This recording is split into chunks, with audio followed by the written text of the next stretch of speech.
Very good evening to all of you. So as we were talking about uh, house property, right? So we had completed salary and we had started with this house property. So as far as this house property goes, what did we say? We had discussed about various things. When we said various things, we were talking about the first concept of chargeability. So what do you mean by chargeability? We said in income tax, there is a section which is called as charging section, which tells you that a particular income can be taxed, right? So what did we say that for salary, it was section 15.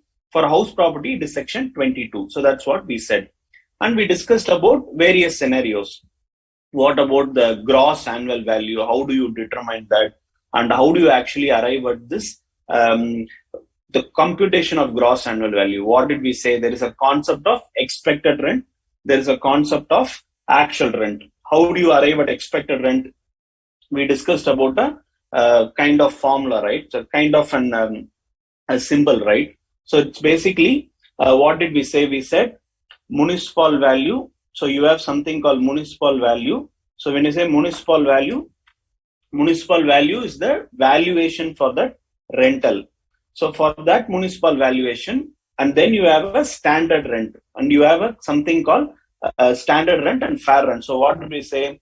Municipal rent or fair rent, whichever is higher, correct? And then you have standard rent, whichever is lower.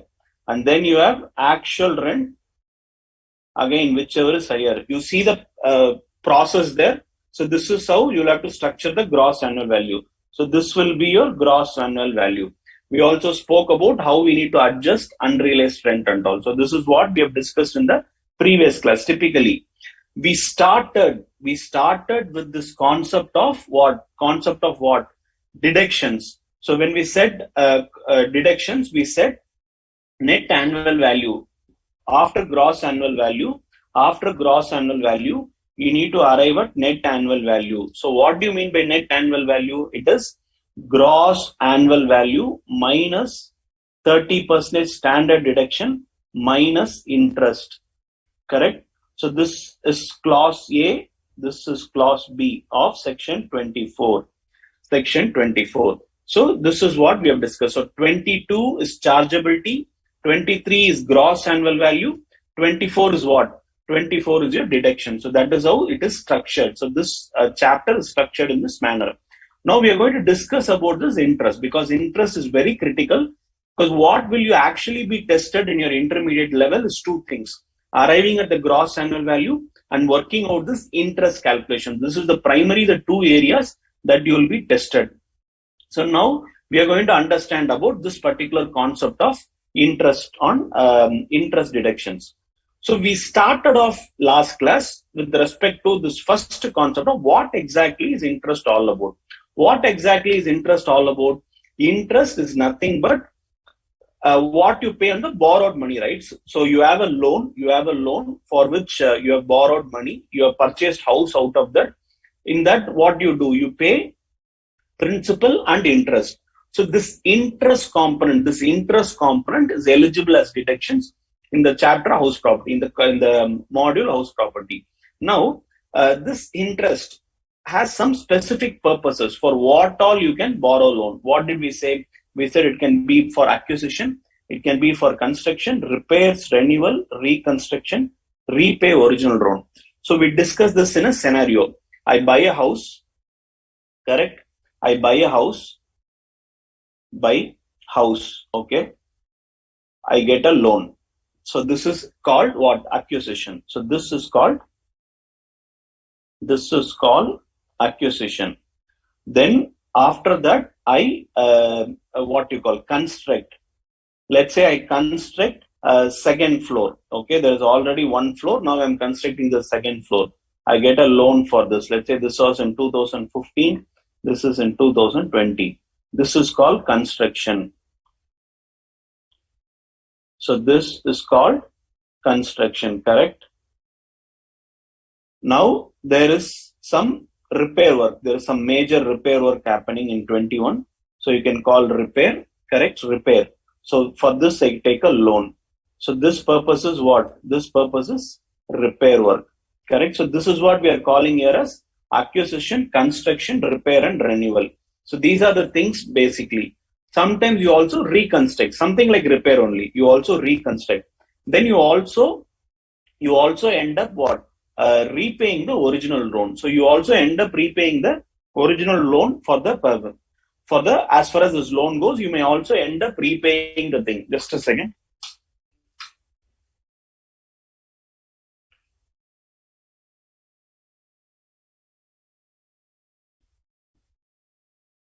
Just give me a second.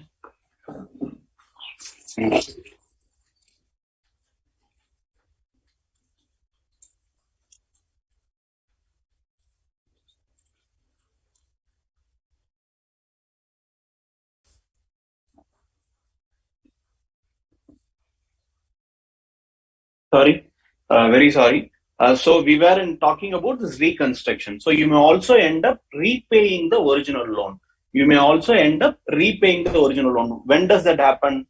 Let's say I have borrowed a loan in ICICI. Okay.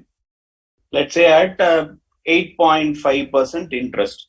Now, after 5 years or 6 years, I am getting a feeling that there is a much lower rate from in the bank SBI. So in State Bank of India, I'm getting it at 7.5%. So I'm transferring my loan. I'm transferring my existing loan. So this is called repaying original loan. So I'm repaying original loan with an existing loan. So this is also allowed, right? So that is what we are calling it as repaying original loan. Next, apart from that, what we are calling it as year of completion. So it is important. The interest can be fully claimed. Just remember the word, it can be fully claimed. It can be fully claimed irrespective of the date of completion, which means for the entire loan period, I can actually claim this particular interest. So whatever I'm eligible for the entire period. So it is entirely eligible during the construction or acquisition. So it could either be construction or acquisition. The interest is eligible for the full term of the loan period, the loan tenure. Okay, so the whole loan tenure, it is actually eligible. So that's what you're actually calling it as this acquisition or something. And then we were also talking about this concept of pre-construction period. What exactly is pre-construction period? I buy this loan in 2018 for construction. Okay, construction loan. Now this construction gets over, completion is happening in 21. We'll keep it as 2021. During this period, I will actually be paying interest. I will not pay principal. I'll only pay this component interest. So this interest, generally it is eligible only from the year of completion of construction or acquisition. So the loan, whatever you are claiming as interest, is only eligible from the period in which you are getting as construction is complete or acquisition is complete. Now, in this period, what I am saying is between 18 and 21, there is this concept called pre-construction period. So, moment it is completed, the construction is completed or acquisition is completed, this period, from that period, it becomes your regular interest. But till the period in which it is actually completion, that is in which it is being constructed, that phase is called pre-construction period. So what do you call as pre-construction period? Period prior. See the word period prior to the previous year in which the property was acquired or constructed. So it is before completion, but loan was active. Before completion, but loan was active. So in our example, it is 2018 to 2021. In this 3 years, you are eligible to claim interest. You are eligible to claim the interest. You're also in that period you will not be paying principal. So this concept is called interest.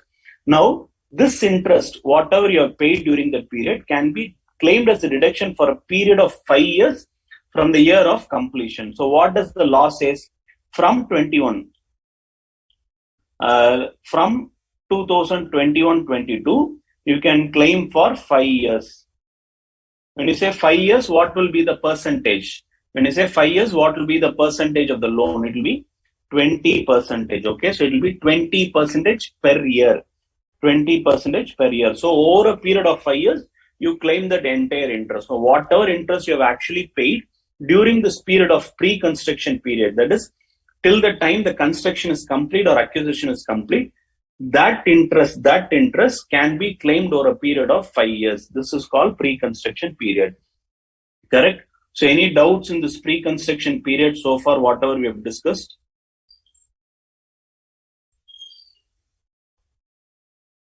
So if there is any doubts in this period, we'll probably discuss. Otherwise, we'll move on to the next particular slide. So as of now, what I have told you is interest is eligible for various activity like construction, acquisition, renewal, repair, repayment of old loan. So all this is allowed. All this is allowed, but however, it is only allowed from the year of completion. It is only allowed from the year of completion for the entire tenure of the loan. Year of completion. So the year in which construction is completed. So what about the interest till that period? What about the interest till that period?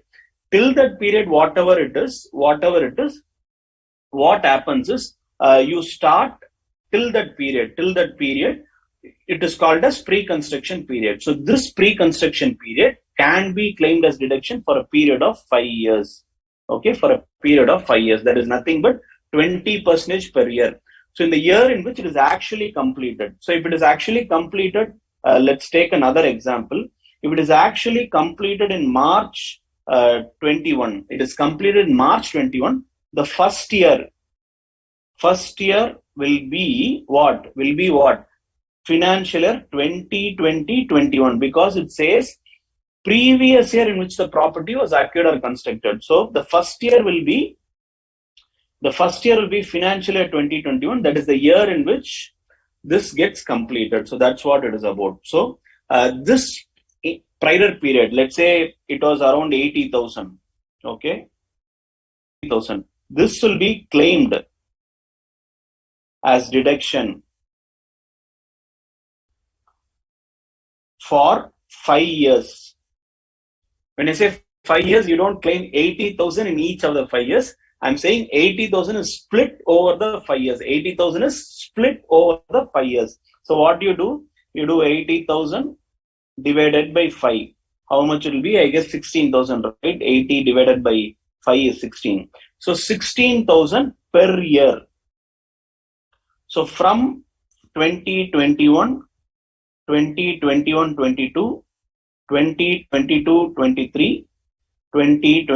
24, and one more year, right?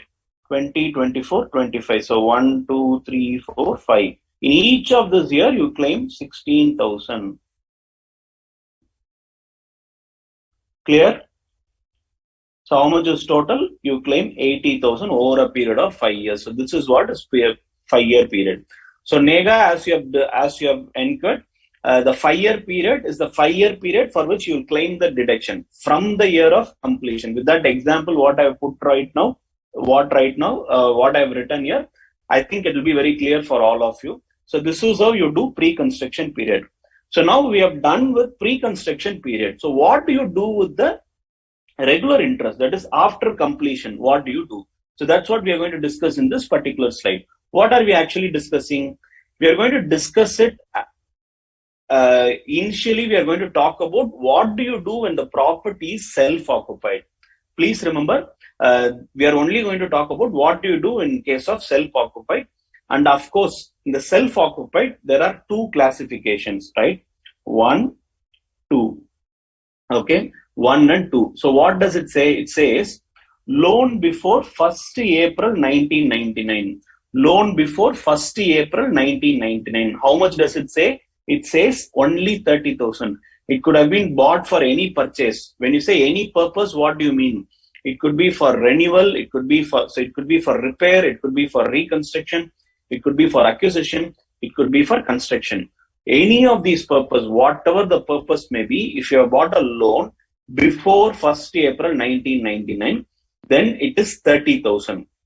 Another situation, loan is actually purchased after 1st April 1999. So you are actually getting the loan only after 1st April 1999, but you are getting it for repair, renewal, or reconstruction. So RRR. I guess most of you would have seen the movie RRR, right? So it is very famous. So it has been a pan-India movie. So across states, it has been popular. So what does RRR stands in house property?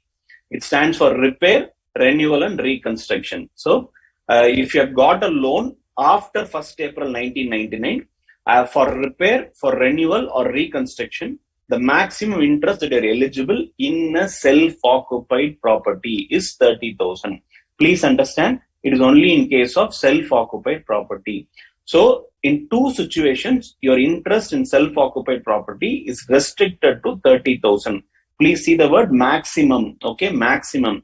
So it is restricted to 30,000. What are the two scenarios?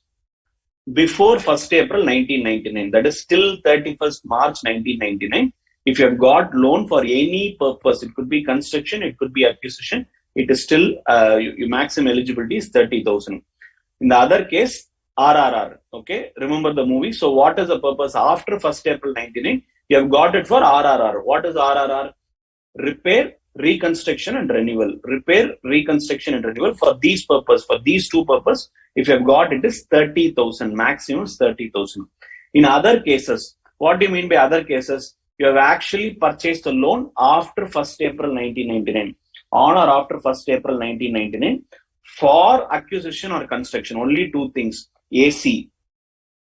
Okay, if you have purchased after 1st April 1999 for AC, if you have purchased it for AC, that is acquisition and construction, then it is 2 lakhs.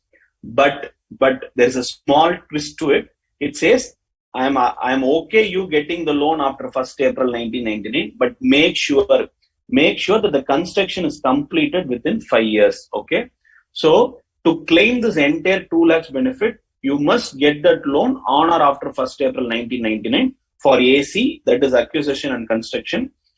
So in this cases, what they are saying is the construction should be completed within 5 years. 5 years from the end of the financial year in which capital was borrowed.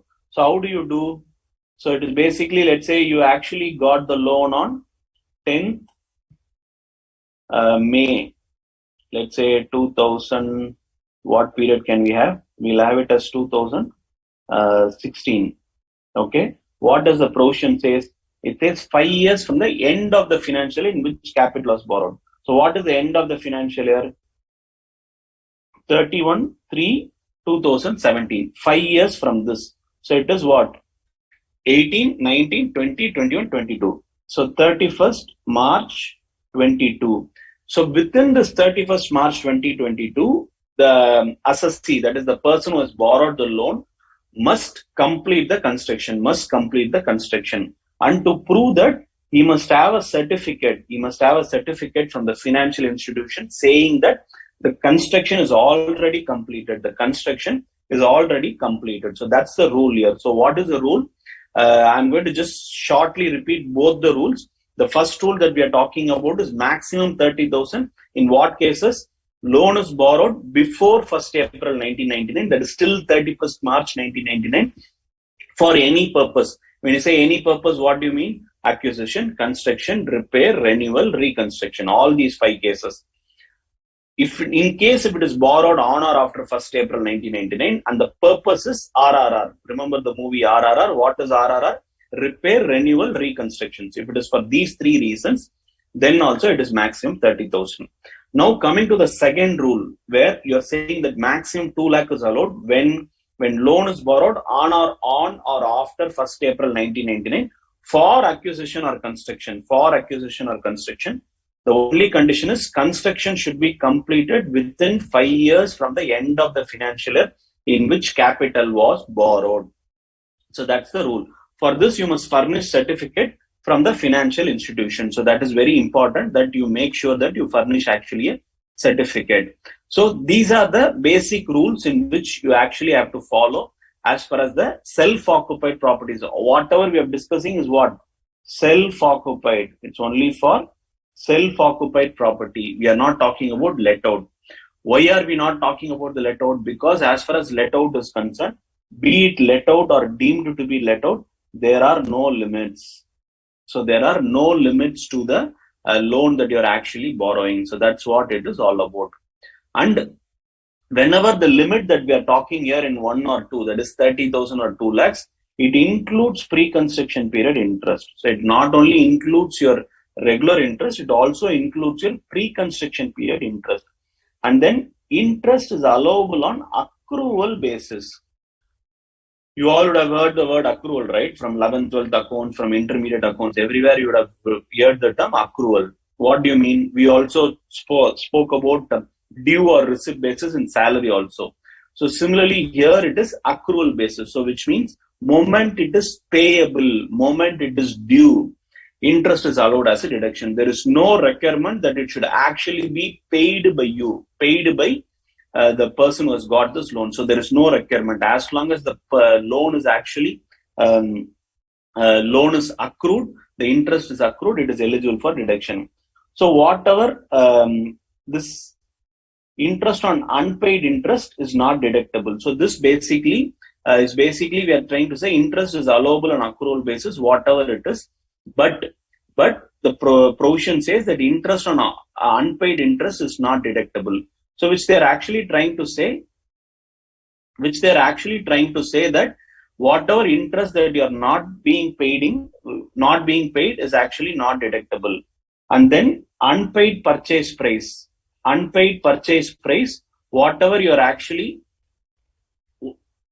interest on unpaid interest is not deductible. Unpaid purchase price would be treated as capital borrowed. So what are you actually saying about this? Whatever you are actually talking about is unpaid purchase price. So what do you mean by unpaid purchase price? Unpaid purchase price. So when you say unpaid purchase price, there will be situations where the loan, whatever you have paid, let's say the property cost is 10 lakhs. Okay, the property cost is 10 lakhs.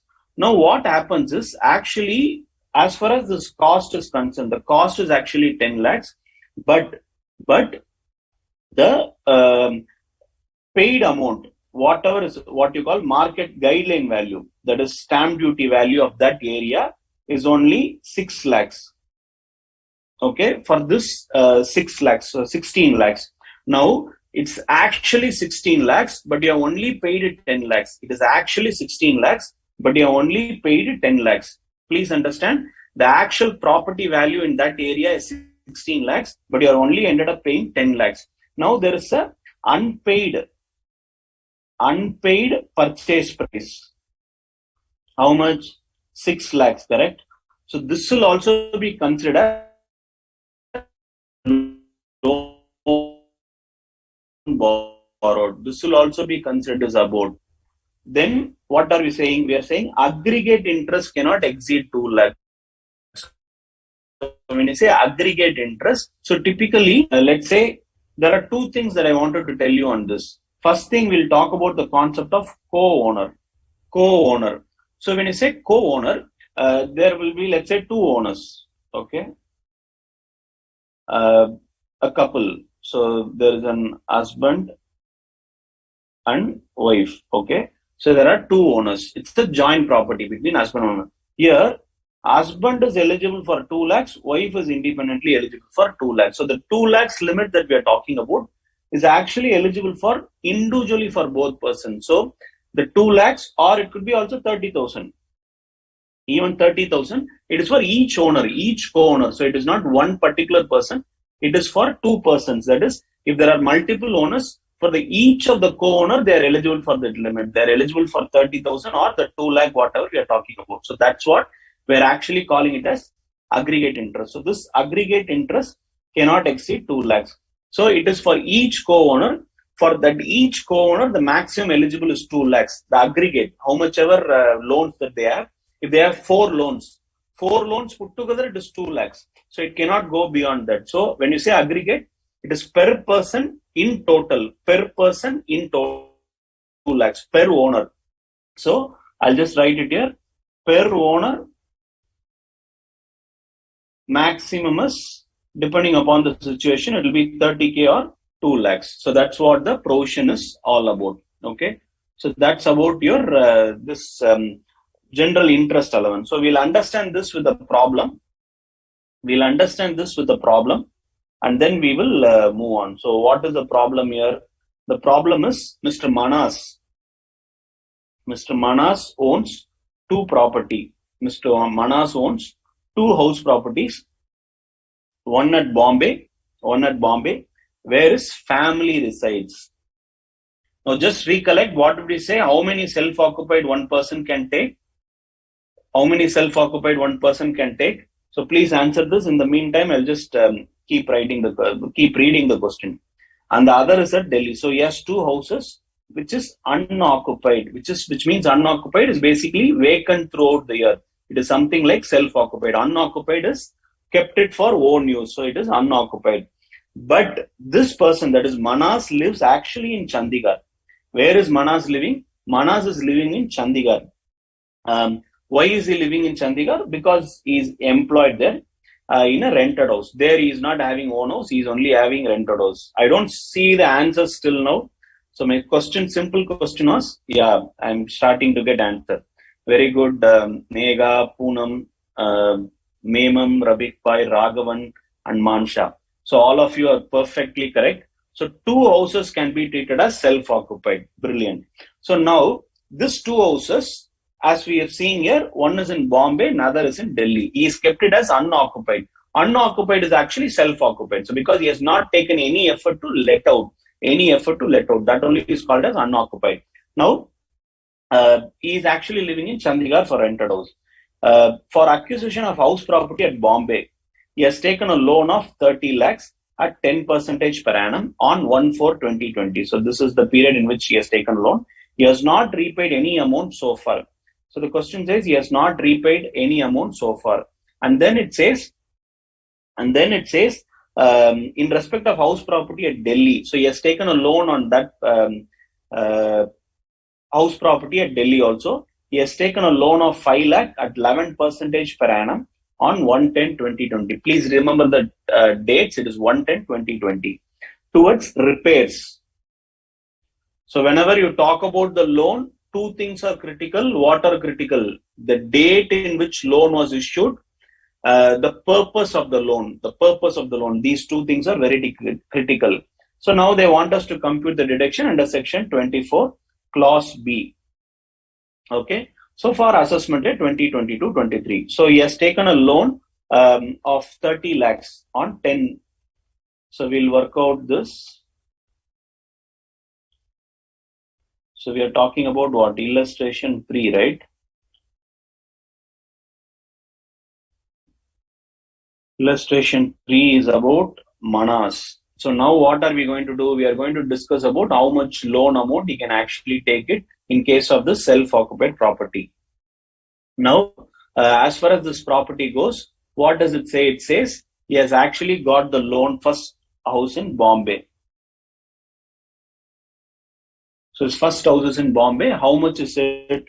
His loan amount is 30 lakhs. He has got it in 1st April 2020 itself. So this 21-22 is a full financial year. So it will be 30 lakhs into 10%. So which is 3 lakhs. But what? It's a self-occupied property. And this loan is actually purchased for, we need to know two things. It is purchased for acquisition. The loan is actually borrowed after what date? 1st April 99. So since these two conditions are satisfied, what is the maximum limit allowed? What is the maximum limit? Those who have answered. Yeah, Madhuri, you're right. It is 2 lakhs. So basically the limit is 2 lakhs. So he is only allowed to get the deduction of 2 lakhs. What about the second property in Delhi? He has borrowed a loan of 10 lakhs, right? 5 lakhs. He has taken a loan of 5 lakhs at 11%. 5 lakhs at 11%. And again, for what purpose? Repair. And the date is after 1st April 99. So here also it is for full year. So we consider the 55,000. So 55,000. But what is the limit? What is the limit? 30,000. So 2 lakhs, many of you have answered. Madhuri, Nega, Swati, Memem Rafiq Bhai, Preeti. So good that you are continuously, repeatedly answering it, so that it makes it interactive. And some of you have answered for this Delhi property also. Very good. Again, repeatedly, Sweta, Swati, Nega, Pooja, all of you have answered as 30,000, and also Ritik Jana. So it is limited to 30,000. So good people. So we have answered it correctly. So it is 2 lakhs and 30,000. So the overall deduction will be 2,30,000 for both the property. So that's what it is. Now, there is just one thing that you'll have to keep in mind when you're actually solving this problem. So basically, you're allowed to take 2 self-occupied properties, okay? 2 self-occupied properties. But it says, when you're also in a rented house, the provision says, income tax rule says, I'll just put it this way. You are in what city you wanted to know? I'll take Delhi itself. Delhi. Now, I have a own house. Okay? Own house. But I'm not staying there. I have rented. So now, can I treat this as self-occupied? So income tax rule says this benefit can be availed. This benefit can be availed only when you are not able to occupy that house due to employment reasons. That is due to reason of living somewhere else due to your occupation. Because of employment, if you are not able to live in Delhi, you are renting a house, it is okay. But if you are having a own house and still renting it out, this benefit is not allowed. So when is this allowed? Let's say Delhi, own house. Bombay, rented. So here, the benefit of self-occupied is actually allowed. So please remember, the concept of self-occupied applies when it is actually self-occupied, or he is not able to occupy that property because of employment somewhere else. So that's very critical. So in this case, what is happening?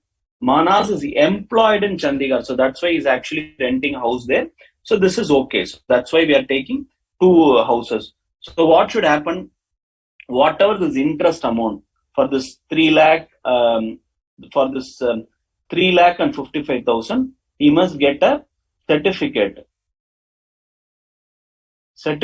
from the financial institution, from whichever bank they have actually borrowed, or from whomever they have borrowed. They need to have a certificate to prove that they are actually allowed to. This is what the actual interest that they are paid during that year. So that becomes very important. So that's only this for this particular self-occupied property. Clear? So we'll move on to illustration 4. What does illustration 4 says? Anirudh. So here we spoke about self-occupied. Here we are going to talk about let out. So Anirudh has a property whose municipal valuation is 1,30,000 per annum. What is municipal valuation? Municipal rent, that is your MR. So we have the MR now. Then we have the fair rent. So we have municipal, we have fair rent, we have standard rent. All 3 are given. Municipal rent, standard rent and fair rent. The property was let out for rent. So now this property, whatever he is letting out, is the actual rental. So 1 month rental has not been recovered. So we all know what should you do with unrealized rent? Actual rent is equal to actual rent receivable minus unrealized rent. Actual rent is equal to actual rent receivable minus unrealized. So we are actually adjusting this 11,000. And all conditions prescribed by Rule 4 are satisfied. What were the conditions we discussed? How many of you can recollect actually? How many of you can recollect the conditions we spoke about this unrealized? So basically what? Effort should have been taken. The last one was litigation should have been proceeded. So we'll have to satisfy most of the thing. Not that we'll have to satisfy everything. At least some effort should have been taken to collect it. Some effort should have been taken, and finally it should have at least gone to the level of litigation. So these are basic rules which are actually listed, which we saw in the last class. So typically, you must prove that you try to recover that. You try to recover it, it's still unrealized. So that's what it is about, unrealized. He paid municipal taxes at 10% of municipal valuation. Interest on borrowed capital was 40,000 for the year. So this is interest on borrowed capital was 40,000. So now this is the property. So now what should we do for borrowed, the let out?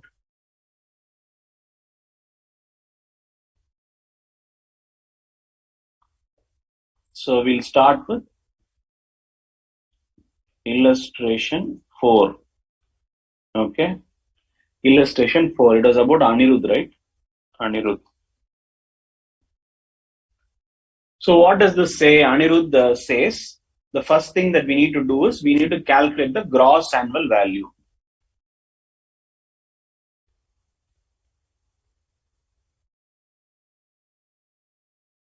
So for gross annual value, you first need to calculate expected rent. How do you calculate expected rent? Step A is municipal rent or fair rent, whichever is higher. So what is municipal rent here? What is fair rent here?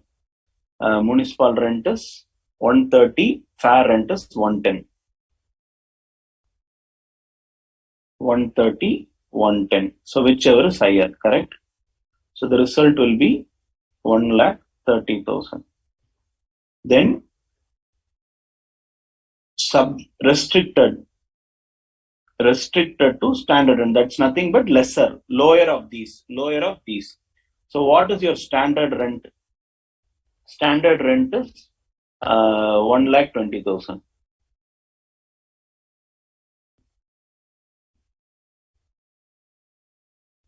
So restricted, right? Restricted to 1,20,000.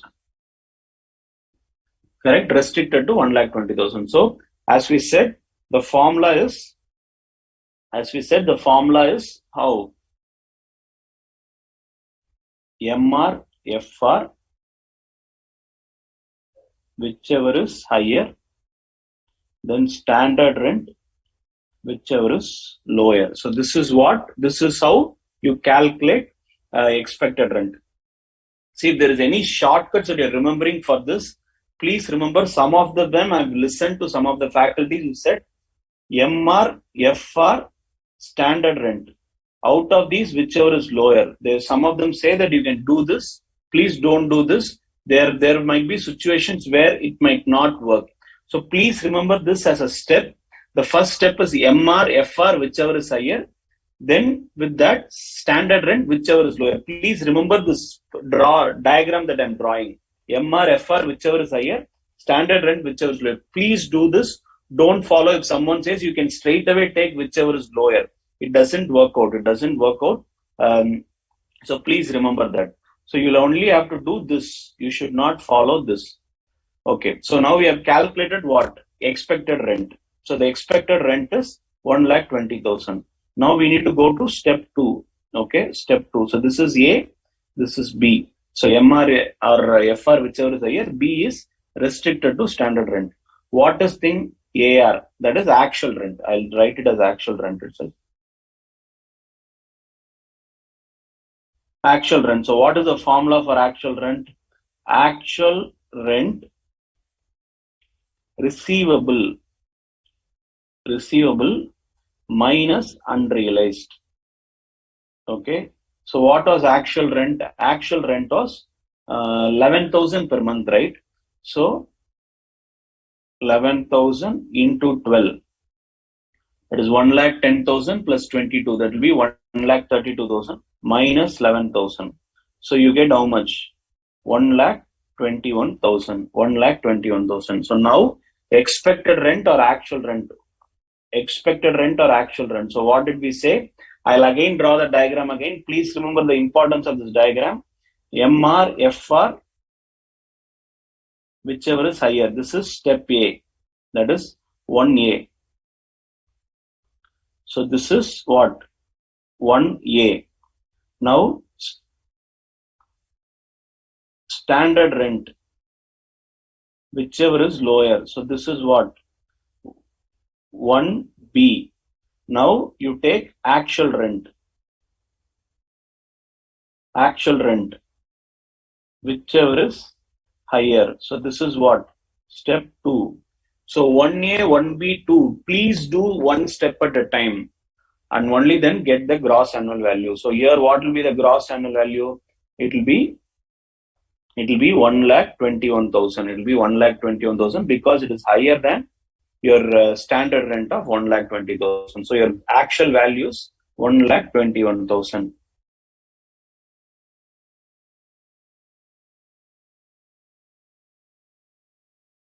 So 1,21,000. Some of you have gone again and even given the final answer. Good, good. Abhinay and Pooja, all of you have actually worked out. Madhuri and Prabhas, Aita. So all of you have given the final answer. That's good. I'm happy. Anyways, I'll work out for the sake of others.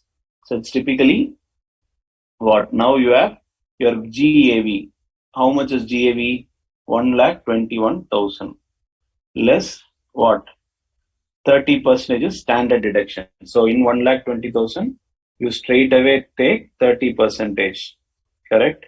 So which is 36,300. We'll do both. So next is your interest. So interest, what does the question say? Question says 40,000. Interest on borrowed capital. So here they don't say whether it is construction or borrowed and all. So they are straight away taking this, what you call, we can straight away take 40,000 because the question does not say for what purpose it was actually purchased. That is whether it was for repair or renewal. So we do not know what exactly that it was gone. I'm sorry, I forgot to do this municipal tax. So from this is your what? Rent less. So this is your gross annual value less municipal tax. So how much was municipal tax? 10%. 10% on the rental, that is 13,000. So that is 1,08,000 is your net annual value. So Nega calculated net annual value also, that is 1,08,000. Good, Nega. So from here you will have to do deductions, right? So deduction is first 30% and then your interest. So 30% of 1,08,000.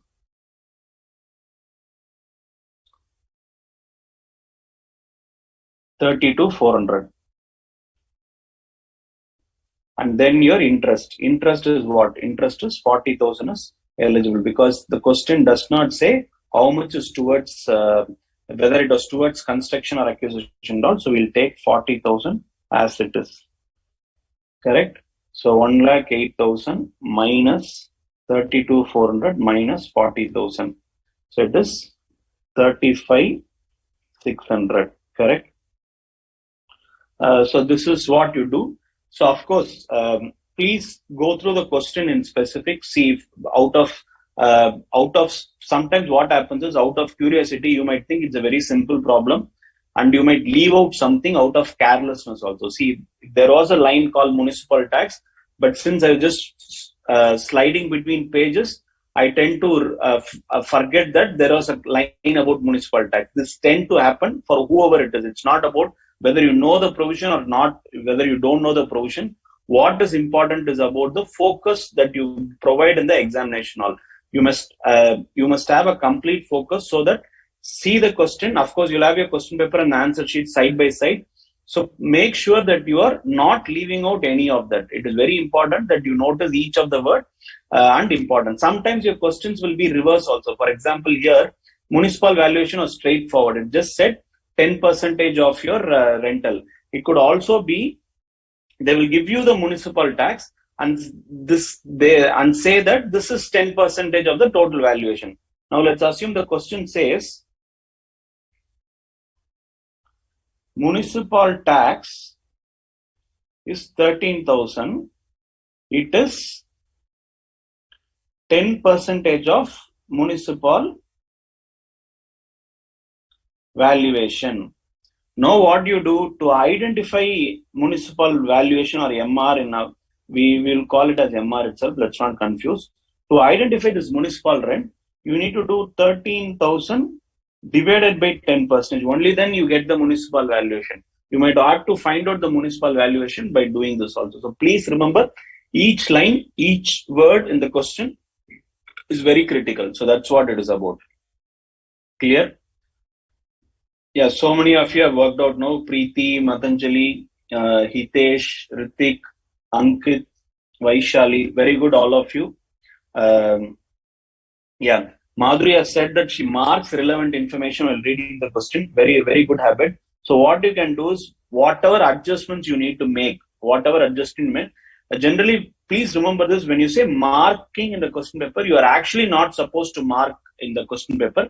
You will have to have a subtle, very slight, probably in a pencil, very slight mark to make you understand what you are supposed to do. So probably if it is about municipal taxation, you can just have something like, let's say, minus. So you know that it has to be deducted from some particular point in time. So please mark it with a pencil with a very small markings. Don't do it in huge markings or with pen or something, because as far the institute rule is concerned, you are not supposed to do any markings in the question paper. So to keep it very simple, in pencils, very light. Please do that. Marking is a very good habit, but please follow this. Do it in pencil in a very slight thing. Don't overwrite so many things. Keep it very light and simple. So otherwise, marking is a very good habit. So that at the end of the question paper, once you have deducted, you can just strike this off so that you know you have done that exercise. So you can do this to make sure that you don't forget or skip things in your question paper. Right. So now we will move on to other few illustrations. So here, Ganesh's property, whose municipal valuation is 2,50,000, fair rent is 2 lakh, standard rent is 2,10,000. They have given everything. Property was let out for rent of 20,000 per month. Now, tenant vacated the property on 31st January 2022, which means it was vacant. It was vacant for 2 months. There is a separate rule for vacant. We have seen this. Please remember, we are going to talk about vacant. Unrealized rent was 20,000. When you say unrealized rent, it is for the period till January. So from April to January, there is also unrealized rent. Prescribed by Rule 4 or satisfied. So many of you have answered about Rule 4 also, litigation, follow-up and all those things. So now, he paid municipal tax of 8% on valuation, and there is a borrowed capital of 65,000. So we are going to do it for Ganesh now. So can we work out relating to Ganesh?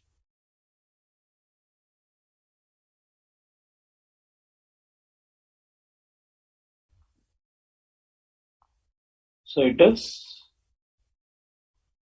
illustration 5. It is for Ganesh. So what is Ganesh doing here? So we'll start with the proper mechanism of how we will have to solve it in the exam. Computation of income from house property for assessment year 2022-23. Okay, that is your thing. So what you do, you always have one particular column, 2 amount columns. Never change this. Always have this, irrespective of whether you would probably require it or not. So always have 2 amount columns. In case if you think there is any note required, when you read the question, if you think there is any clarification required to be written, as I have told you, note is very, very, very, very, very, very, how much very you want to put, you can put critical. Okay. So, very to the power of n. So that many importance as notes. Why? Because notes only gives an impression to the valuer that you have understood the provision and answered. Please remember, I will keep repeating this across my sessions. Notes provide an impression to the valuer that you have understood the provision and you have written the exam. So that is very important as far as income tax is concerned or any law is concerned. Please provide notes wherever required. It might look very silly, very simple, as if you might feel want the valuer know this. This could also be the case. It could be such a simple concept, but please prefer it in the notes. Where we saw in salary, where the concept of gift restricted, not taxable up to 5,000. So what is your stand after 5,000? Similarly for meal, what is your stand after 50 rupees per meal? Correct? We said note is very important. So please remember, note is very important. In case if you feel that something has to be done, we'll have to do it. But in this question, I don't think there is any note required. So we'll just leave it as it is. So we'll have this as the structure format. So what is the first thing that you'll have to calculate? You'll have to calculate your computation of gross annual value. You can do it straight away here, or even work out a reference column and work out here. So let's say gross annual value.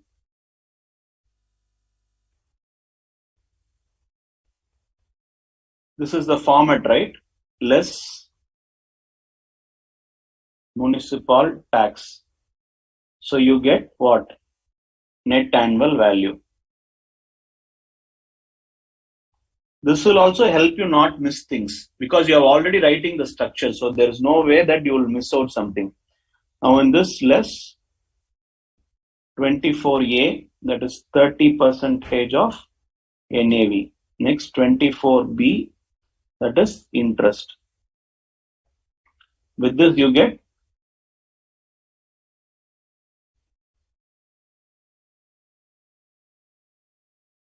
what? Income from house property. Okay. So now what do? You work out the notes. Note 1. Compute gross annual value. So we'll write it as 1 expected rent. Expected rent. Step A is municipal rent, fair rent. So how much is municipal rent? Municipal rent is 2,50,000 and fair rent is 2 lakhs. So 2,50,000, 2 lakhs. So whichever is higher. So it is 2,50,000. Next B, that is 1B, restricted to, I'll write the standard rent. Standard rent. How much is standard rent?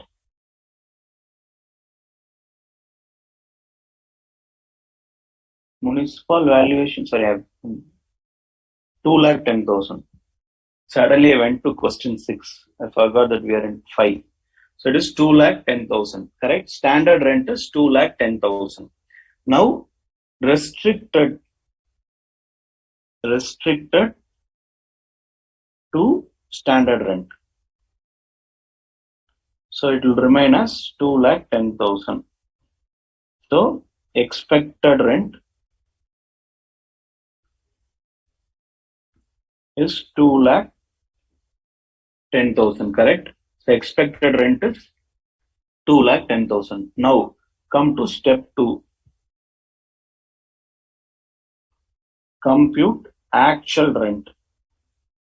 So actual rent is equal to what? Actual rent is equal to actual rent receivable minus unrealized rent. Correct? So how much is the actual rent? It is 20,000. It is 20,000 per month for how many months? 10 months. So 20,000 into 10 minus 20,000. So it will be 1,80,000. Now there is a small twist, right? So with generally the comparison ends here. So the 2,10,000 or 1,80,000, whichever is higher, will become the gross annual value. But what did we say when the actual rent is lower. When the actual rent is lower because of vacancy, actual rent is lower because of vacancy. So we need to see what you call reasons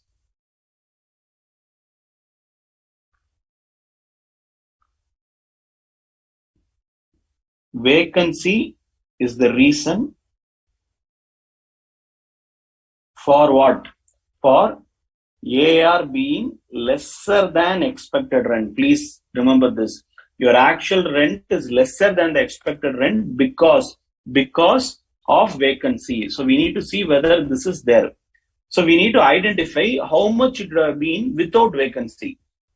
So now what happens is, the computed rent, okay, the computed rent in this case, computed rent will be your step 2 plus vacancy rent. Step 2 plus vacancy rent. So what is step 2? 1,80,000 plus how much? How many months? February, March, 2 months it is vacant. 40,000. So what happens? 2,20,000. Now, if you actually take this 2,20,000, this 2,20,000 is greater than 2,10,000, correct? 2,20,000 is actually greater than 2,10,000. So what you have to do is, considering that actual rent without vacancy would be higher than what? Higher than expected rent.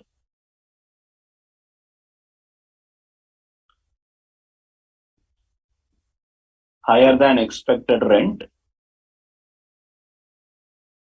So considering that the actual rent without vacancy would be higher than the expected rent, the actual rent in step 2 would be the gross annual value. Now what will the valuer know? The valuer will know that you have understood the provision, and you are working. So it makes it very clear to the valuer that you know what you are actually doing. So now what will be the actual your thing? It will be step 2. So that is 1,80,000. So go to the top. So this is note number 1. Amount will be note number 1. The amount will be 1,80,000. Correct? 1,80,000. How much is municipal tax? It is 8%. It is 8% on 2,50,000. So how much? 2,50,000 into 8%. How much is it? 20,000. Correct? So 20,000 will be the municipal tax. 1,60,000. So 1,60,000 will be your net annual value. So this net annual value, in this we'll have to deduct 30%. So 1,60,000 into 30%. So how much is it? 48,000. And how much was the loan borrowed? Loan borrowed was 65,000. So 1,60,000 minus 48,000 minus 65,000. So 47,000 will be the income from house property. Clear? So any doubts? Many of you have answered the thing, expected rent, actual rent. Akashnil, you have calculated the actual rent as 2,20,000. Yes, it is 2,20,000, but it's only for computation purposes. When you're actually taking the number into it, we only take 1,80,000 because it is 2 lakh minus 20,000.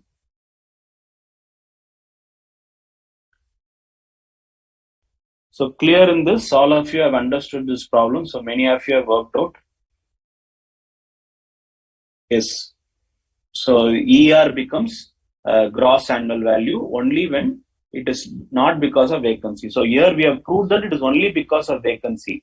So the only reason of ER being lower is this vacancy. So we will actually consider this the whole amount, the actual rent itself. Clear?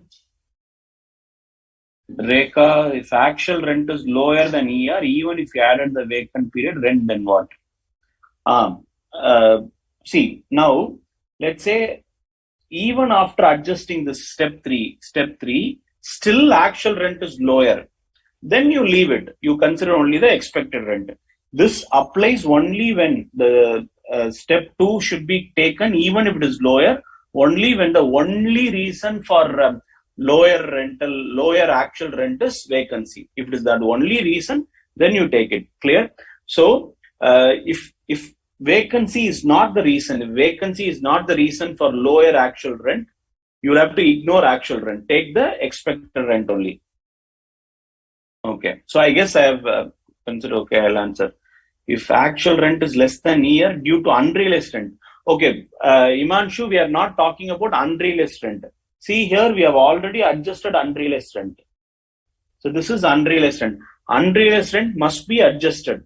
What you have to consider is only the actual rent kind of received. You'll have to adjust whatever you have not been able to receive, provided you have followed the rules for the conditions in which you have to prove that you have tried collecting it. So unrealized rent should be adjusted. Only then you see whether AR or ER, whichever is higher and all. So we are not talking about unrealized rent. We are only talking about vacancy rent. So this 20,000 here is unrealized rent is already adjusted in step 2. Is already adjusted in step 2. So that is a common exercise. We don't see whether your rent is lower because of unrealized rent or not. You don't do that. You do that only in case of vacancy.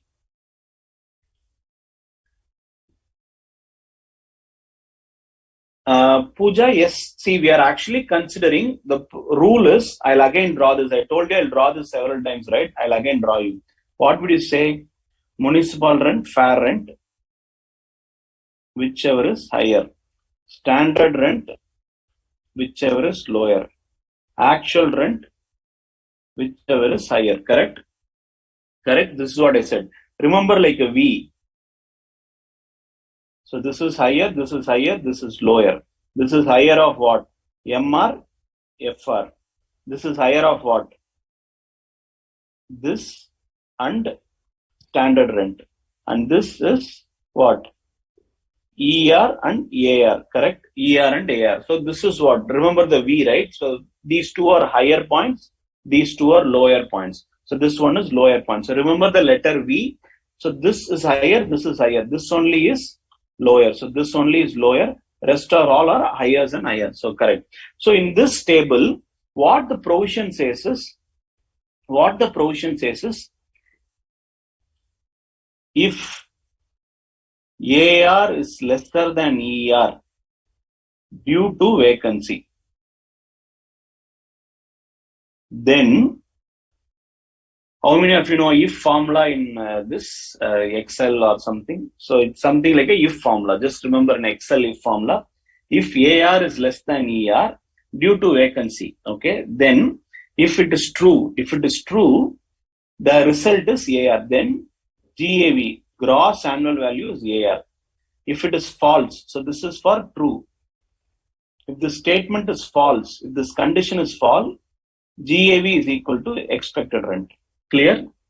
So if actual rent is lesser than ER due to vacancy, then if this so if it is because of this statement is true, then GAV becomes AR. If the statement is false, gross annual value is expected rent. Clear? Okay, I guess I have made it very clear to a greater extent. Raghavan, what is unrealized rent? Unrealized rent is rent that you could not collect. Rent is you could not collect. You have been repeatedly asking your tenant, please give me the rent on 4th. He did not give you. You are asking on 10th, 12th, 2 months, 3 months. Even after 3 months, he is not giving you the rental. So rent that is not that you are not able to collect it. Rent that you are not able to collect it. Unrealized. You are not able to realize the rent. Unrealized. So that is what is called as unrealized rent. The rental that you are not able to collect. Correct? So I guess I've answered everyone. So we'll just solve this illustration 6 and then go on a small break. So what is it? Purna has one house property at Indira Nagar, Bangalore. She stays with her family in that house. So what is it? Self-occupied, correct? The rent of similar property in the neighborhood is 25,000 per month. The municipal valuation is 2,80,000. Taxes paid is 8,000. The house construction began in April 2015 with a loan of 20 lakh taken from SBA Housing Finance Limited at 9% per annum on 1/4/15. The construction was completed on 30/11/2017. So it is within how many years? Within 5 years. The accumulated interest up to 31/3/2017 is 3,60,000. That is the outstanding interest. On 31/3/22, Purna paid 2,40,000, which included 1,80,000 as interest. There was no principal repayment prior to this date. Compute income from house property. So that's the question.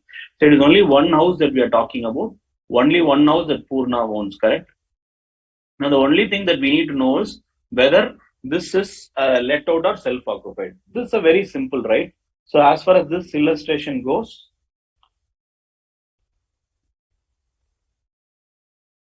illustration 6, Purna. As far as this Purna goes, the illustration 6, it is a self-occupied property. So straight away the net annual value will be how much? Nil, correct? Less, there is no 30%, so straight away less interest. Interest under 24B. So how much is interest eligible? So it says what? It says, first thing we need to understand is when was the loan? What did I say? For loan, we need to understand when was the loan acquired. So it was acquired after 1st April 1999 only. That is, it was purchased on borrowed on 1/4/2015. So it is after 1st April 1999. So that condition is satisfied. Second condition is the construction should have been completed within 5 years. Now the construction started in April 15, ended up in November 17. So it is less than 5 years. So that is also okay. Now the accumulated interest up to is 3,60,000. The question comes is, what about the accumulated interest? So the interest was actually taken in the prior period. Being a self-occupied property, the maximum eligible we know for this loan is 2 lakhs. So the maximum limit will be 2 lakhs. But what we need to understand here is, what about this unpaid interest, 3,60,000? Should we take this or not take this? Now, it says the accumulated interest up to 31/3/2017. So what period is that? Period up to your completion of construction. What period is that? It is what is it called? It is called, what did we study? So pre-construction period interest. So what did we say for pre-construction period interest? We said it will be eligible over a period of 5 years. So this 3,60,000 will work out here. 3,60,000 into 20%. That is nothing but 1/5. So this 3,60,000 into 20% divided by 5, right? So 60 plus 75,000, correct? 3,60,000 divided by 5. That is 72,000. 72,000. Now this is the one interest. What is another interest that we are talking about? We are talking about the other interest. That is on 31/3/2022, Purna paid 2,40,000, which included 1,80,000 as interest. So this 1,80,000 is apart from whatever has been outstanding. So this 1,80,000 also should be added. Plus 1,80,000. So total is 2,52,000. So in 2,52,000, how much is restricted? It is restricted to 2 lakhs. So your loss will be how much? 2 lakhs. So this 2 lakh limit, as we said, is including pre-construction period. So it is not excluding that.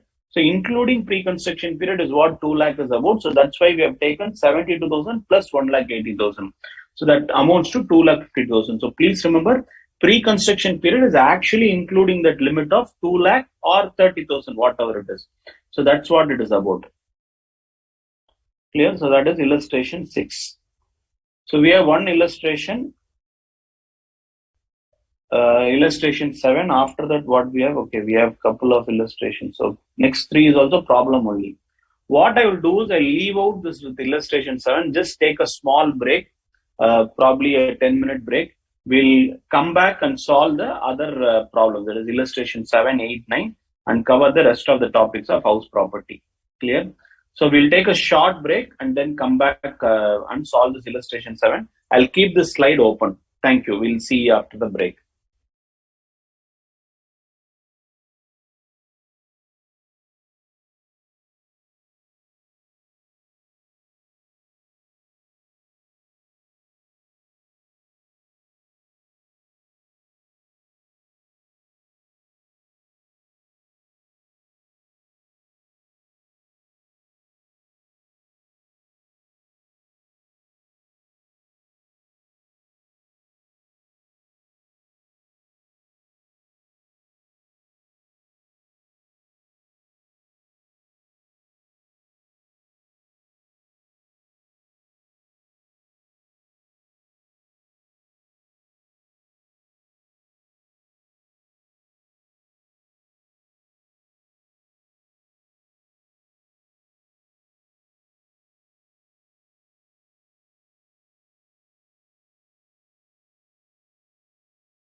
So am I audible now? Yeah.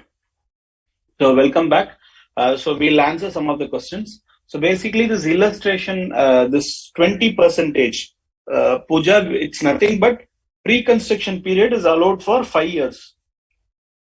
Okay. So it is allowed for a period of 5 years. So it is 1 by 5. That is nothing but 100 by 5. Correct.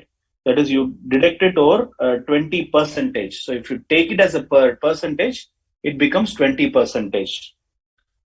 So for hope I'm audible right now. There was some issue initially, so I guess I'm audible right now. So the 20% puja is nothing but it is for you're taking it for 5 years, right? So 100 divided by 5 is 20. So if you call it by 5 years, we are just calling it as 20%. So it's either 1 by 5 or 20%. So it's a percentage terms for pre-construction deduction. And then about Manoj, the additional 52,000, that is the difference between 2.2 lakh 52,000, 2 lakh. The balance 52,000. You want to know whether it is actually taxable? See, this 52,000 is nothing but is a restriction on deduction. So we are not taxing anything. Instead of you have actually spent 2,52,000. Okay, you have actually spent 2,52,000, but income tax says you spend how much ever you want. I can only allow 2 lakhs in this. So it's only a deduction. So it is not about taxability. Taxability comes only in case of income. Here it is not an income, it is only a deduction which we are talking about. So it is basically restricted. Okay, so it is restricted to this 2 lakhs. So the balance 50,000 is left out. There is no deduction on that 52,000. So it has nothing to do with taxability. So that's why I am saying it is restricted to 2 lakhs. The 52,000, which is actually excess, is not allowed as deduction. Is not allowed as deduction. So that's what you can actually understand it about. Madhuri, Purna has actually paid 2.4 lakhs, but the question actually says 1,80,000 as interest. So typically it is trying to tell you out of 2.4 lakhs, 1,80,000 is interest. The balance 60,000 should be principal. So what is eligible under your 24 clause B is only your interest portion and not the principal portion. That's why we have not considered 2.4 lakhs. We have only considered 80,000. There are given 3111 construction completed, but interest paid only till 3011. Okay. See, it's actually 30/11/2017. So the question talks about a term 30/11/2017. That's the completion date. Okay. We said pre-construction period is not applicable from the period in which construction got completed. So from this 30/11/2017, that is still 31/3/2017. So whatever is there till financial year 16-17 will be claimed in 5 years. Okay. So that's why we are saying whatever is unpaid till that period is actually a pre-construction period. So hope I have clarified. I'll move on to illustration 7. We have several problems to calculate. Of course, if you have some small doubts, it might get automatically clarified in the subsequent problems when you are solving. When you solve more problem, you get more confident, you get more clarity, which means what? You'll get exemption. You'll easily get 60, above 60 in your examination, as far as your paper is concerned. So that's the more you practice, the more confident you become. The moment you become confident, you'll be able to perform at a greater level where you can easily get exemption. So it will not be, it is very easily you can score exemption when you have this practice and clarity in your preparation. So we'll move on to illustration 7 without spending any other time. So the Rajalakshmi owns a house property in Chennai. Is location important? Maybe if there are multiple houses, we need to understand the location. So municipal value of property is 5 lakhs. Fair rent is 4,20,000. Standard rent is 4,80,000. They have given all the three things. The property was let out for 50,000 per month. So it was let out. till December 2021. Okay. So from April 21 to December 21, that is 9 months. It has been let out for 50 months. After that, thereafter, the tenant vacated the property, and Srimati Rajalakshmi used the house for self-occupation. So this problem is about what? About what? Partly self-occupied, partly let out. So this problem is about partly let out, partly self-occupied. So what is the rule when it is partly let out, partly self-occupied? Actual rent is actual, but expected rent is for the whole year. Expected rent is for the whole year. So rent for the months of November and December could not be realized in spite of owner's effort. That is like your rule 4. They have taken effort, but they could not realize. All the conditions are satisfied. She paid municipal taxes at 12%. She paid interest of 25,000 for the amount borrowed for repairs. Computer income for assessment year 2022-23. So we'll start in the same manner.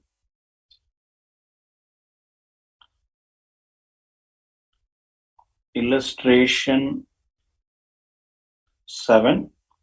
Raja Lakshmi, correct?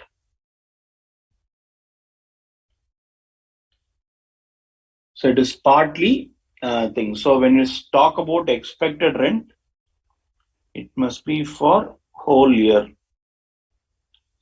So A is MR. I'll write it this way. Higher of MR and FR. Correct? So it is how much? So your municipal rent is 5 lakhs. Your fair rent is 4,20,000. So you take 5 lakhs. B. Restricted to standard rent. So how much is standard rent? It is 4,80,000. So your thing will become 4,80,000. So ER is 4,80,000. Now 2 is actual rent, correct? So actual rent is basically only for the period. We'll have to take relevant period. That is the tenancy period, in which period it was actually occupied. So the rental is basically what? 50,000 per month for 9 months.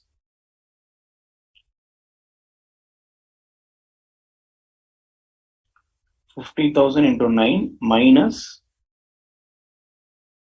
50,000 into 2, because the question said during November and December, they were not able to collect the rental.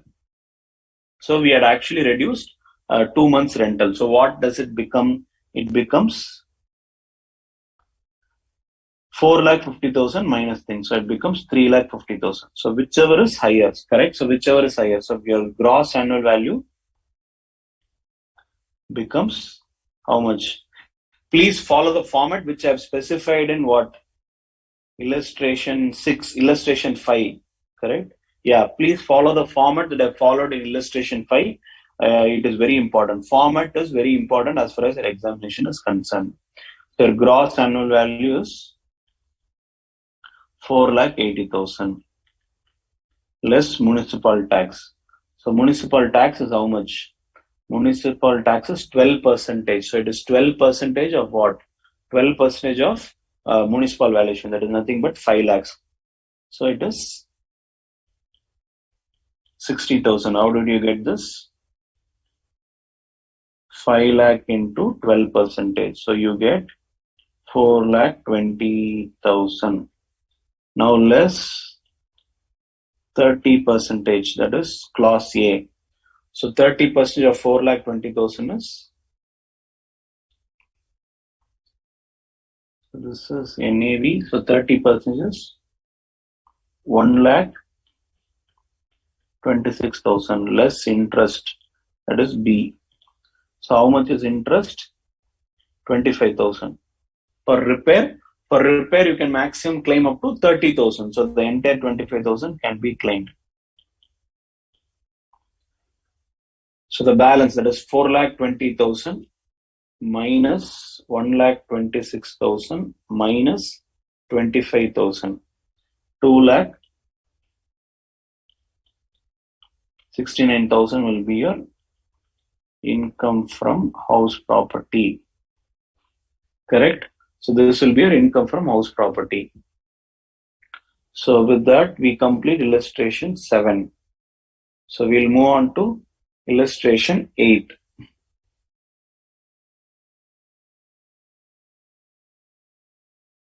So many of you have answered it correctly. Vaishali, Madhuri, Nega, Mantanjali, so Hitesh. So pretty good. All of you have come out with the good, right answer. So there is nothing much to worry about. You have already become confident, right? Because you have become confident in house property, which means if you do this effort in each of the chapters, of course, you're going to you're going to definitely self-occupied. Now, what problem is this? What problem is this? We are going to study about deemed to be let out, because you can only take 2 self-occupied property. So the other thing is basically deemed to be let out. Now, as far as is deemed to be let out, it is at the option of the assessee. It is at the option of the assessee. So now the municipal valuation, whatever we are talking about, has been given for 3 houses. Fair rent is given, standard rent is given, date of completion is given, municipal taxes is given, interest on money borrowed, interest for current year on money borrowed in April 2015. So they've given you the interest particulars also. So now we need to compute Ganesh income for 22-23. So what should we do? We'll have to compute all the 3 as what? Self-occupied. See how much you're getting. Compute as let out, how much you're getting.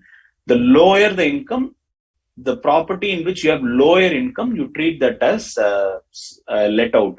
That is, you treat that as let out and the rest as a self-occupied. So you actually have to decide on which is more beneficial.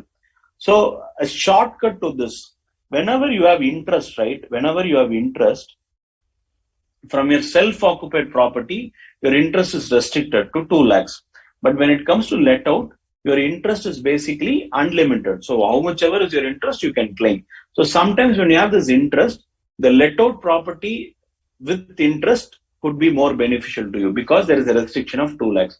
But when it is lesser than 2 lakhs, right, for this 55,000 or 1,75,000, when it is actually lesser than 2 lakhs, it becomes critical. So we actually need to compute and see which is beneficial. So this is what we are going to do. So what we are going to do is we are going to compute each of them as if it is what? Option 1, we'll have to treat 2 houses as self-occupied, another as left out. So you have 3 options, right? So how exactly you can do? So let's say option 1, okay? That is house 1 and 2 is self-occupied. 3 is deemed to be let out. Now option 2, house 1 and 3 is self-occupied. 2 is deemed to be let out. Option 3, house 2 and 3 is self-occupied. 1 is deemed to be let out. So you can have 3 options, right? Option 1, option 2 and option 3. So we are going to compute this. I would suggest you compute all 3 as self-occupied, all 3 as let out, and keep only 2 tables. Okay, what we are going to do is we are going to compute value in case of self-occupied.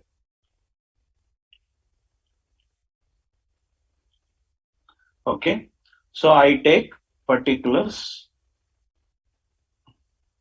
house 1, 2, 3. So what do you do in nothing? Your net annual value is nil, correct, in all the 3 properties. So then you start with what? Less interest.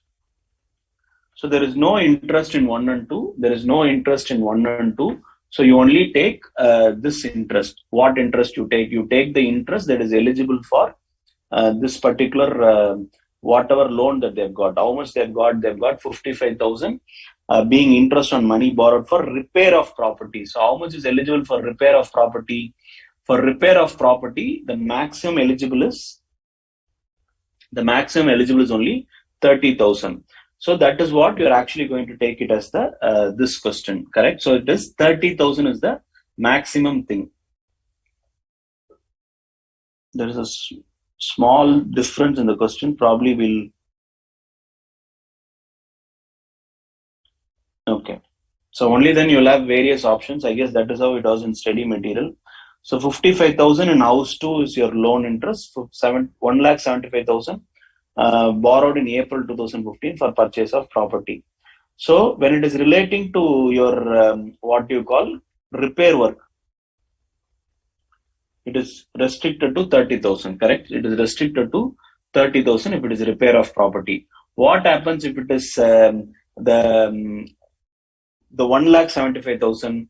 Out of this 1,75,000, whatever it is, in case of deemed to be let out, in case of self-occupied, you are eligible for the entire 1.75 lakhs, correct? This entire interest is allowed because interest for current year on money borrowed in April 15. So it is allowed after 1st April 1999. So how much do I claim? 1,75,000. So if I am claiming all three, that is in case of self-occupied, here I get nil, here I get loss of 30,000, here I get loss of 1,75,000. Now moving on, value in case of deemed to be let out. So again I have particulars 1, 2, and third property.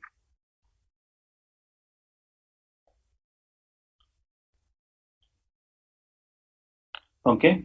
So what do? I first take gross annual value.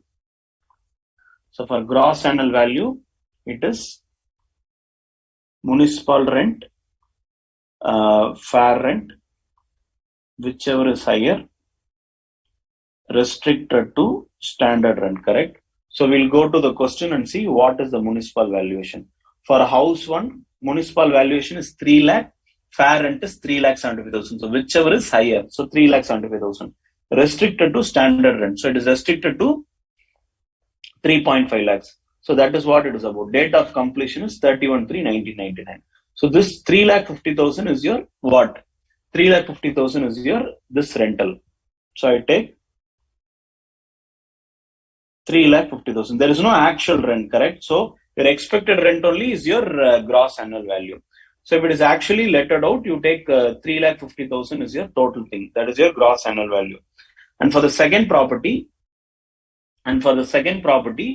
you get how much?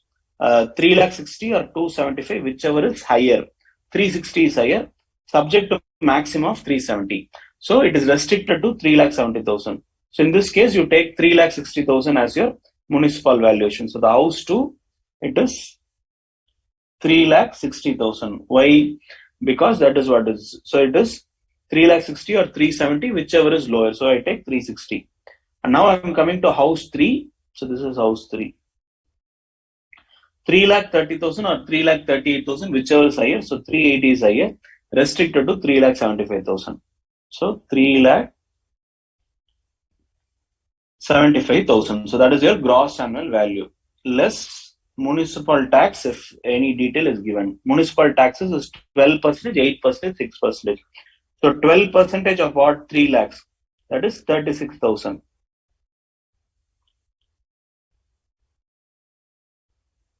8% of 3,60,000. I need calculator for this. 3,60,000 into 8%. How much is it? 28,800. Next is 3,75,000 into how much percent? 6%. It is 22,500. So the balance, that is your net annual value, will be, this is what? 3,14,000. This will be 3,31,200. This will be 3. This will be 3. 352,500, correct? So 352,500. So that will be your this. In this you take 30%. 30%. So 30% will be 3,14,000 into 30% is 94,200. Similarly, so this will be 219,800. And then you have 331,200. 331,200 into 30%. So 99,360. So this will be what? Difference will be 231,840. And finally you have 352,500 into 30%. 1,05,750. So what will be there? 352,500. You get 246,750. In this, you're less interest.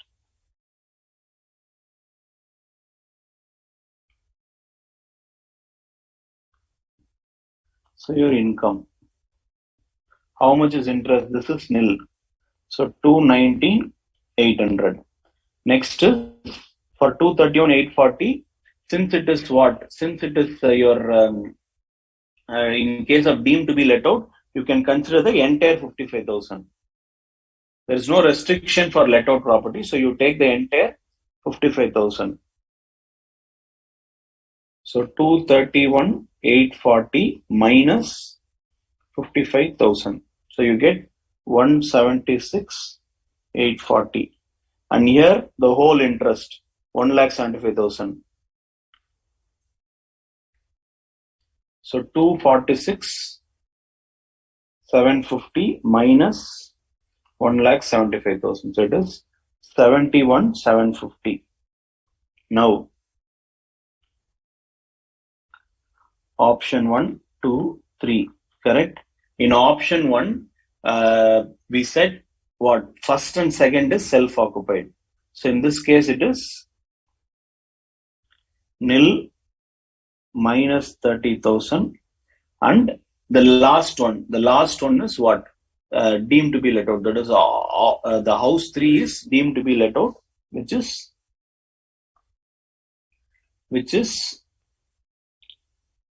71,250.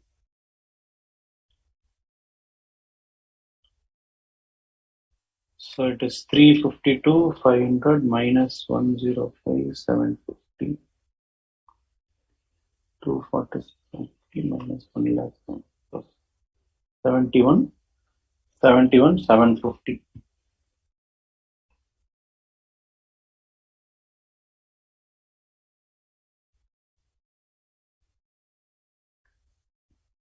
So that's what it is about. This is 6%, 3,30,000.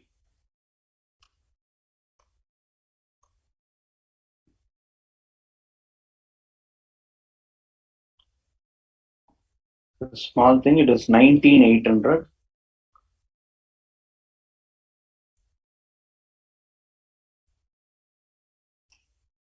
$3,75,000 minus 19,800. 355,200 minus 105,750. So 355,200 into 30%, 106,560.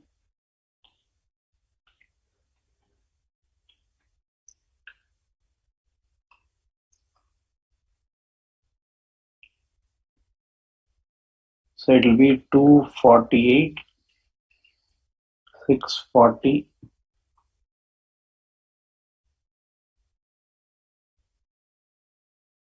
So 248,640 minus 1,75,000.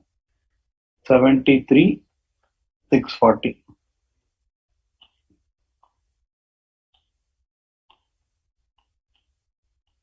So this is option 1. How much does it come? 73,640 minus this is 43,640. The second option also, you're taking this as nil, correct? This as nil, but you're taking house 2 as self-occupied. So it is deemed to be let out. So 176,840. And this will be self-occupied, correct? So it will be what? 1,840. So that will be the second case. What will be the third case? First thing is deemed to be let out. So this will be minus 30,000 and this will be minus 1,75,000. So it will be 2,05,000. So it will be 219,800. 219,800. There is a small thing that we spoke about this. See, when both the property are self-occupied, the maximum limit for self-occupied is only up to 2 lakhs. We said aggregate is only 2 lakhs. So in this case, 30,000 plus 175,000 will become 219,800 minus 2 lakhs. Because aggregate for a person is only 2 lakhs. So it cannot go beyond that for self-occupied property. So it is restricted to 2 lakhs. So in this case, it becomes 19,800. So this is what we meant by aggregate interest. We said multiple loan, how much ever loan you have. When it comes to self-occupied, the maximum it's 2 lakhs. If it is co-owner, it is per co-owner, it becomes 2 lakhs. So 19,800 will be the total thing that we are talking about. So now in these three cases, which do you think is beneficial? If he is opting option 2, his total income is only 1,840. So option 2 is the best option. So where your first and second is self-occupied, third is deemed to be let out. So that is the best option for to choose for the purpose of income tax purposes. Correct?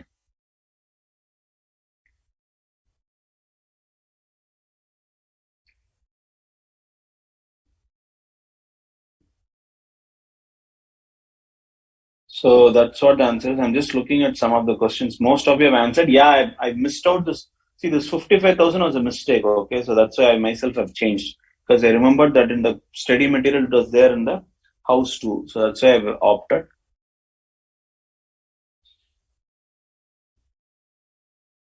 So as we said, option 2 is more beneficial. So we choose option 2. So how did we do? We took option 1, in all three houses, we calculated as self-occupied. All three houses, we calculated as let out. We took this number. Now what did we do? We took multiple options, option 1, 2, and 3. Choose whichever is lower income for that particular combination. So that is what is chosen as the person. Third option, okay. This third option, what I'm actually trying to tell you is,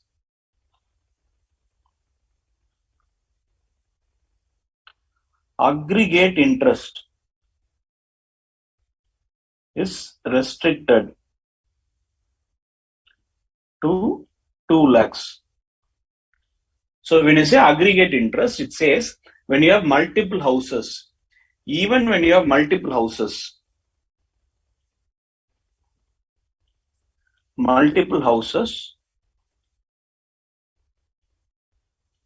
multiple loan. So in all these cases, the restriction is 2 lakhs. So in option 3, we have taken both house 2 and house 3 as self-occupied. House 2 and house 3 as self-occupied. So in house 2, it is 3 lakhs. In house 3, the interest 30,000. In house 3, it is 1,75,000. These two put together,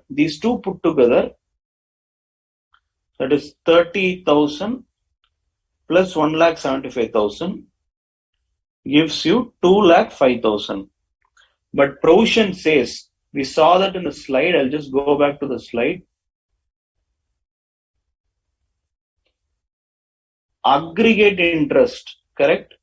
Aggregate interest cannot exceed 2 lakhs. So we are trying to say, for a person, multiple houses, multiple loan. the maximum eligible self-occupied interest is only 2 lakhs. It cannot go beyond that. So that is where here we are restricting this 1,75,000 to 2 lakhs. So that's how option 3 came.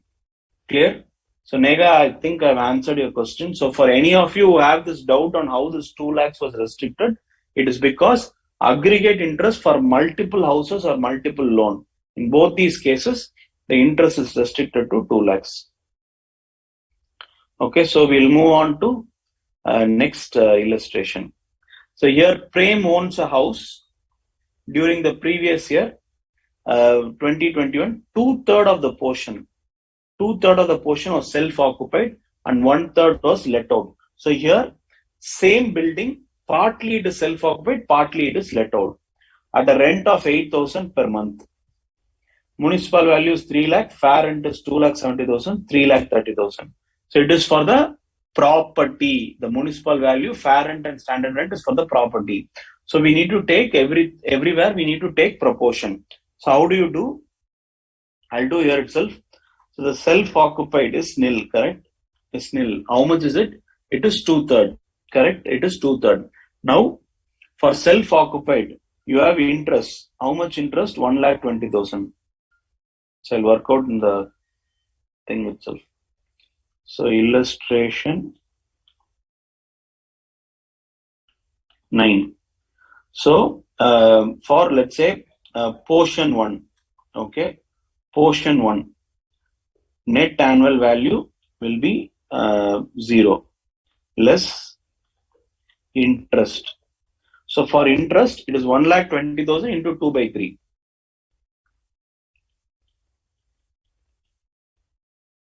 2/3, that is 80,000. So loss from portion 1 is 80,000. Now you have to work out on portion 2.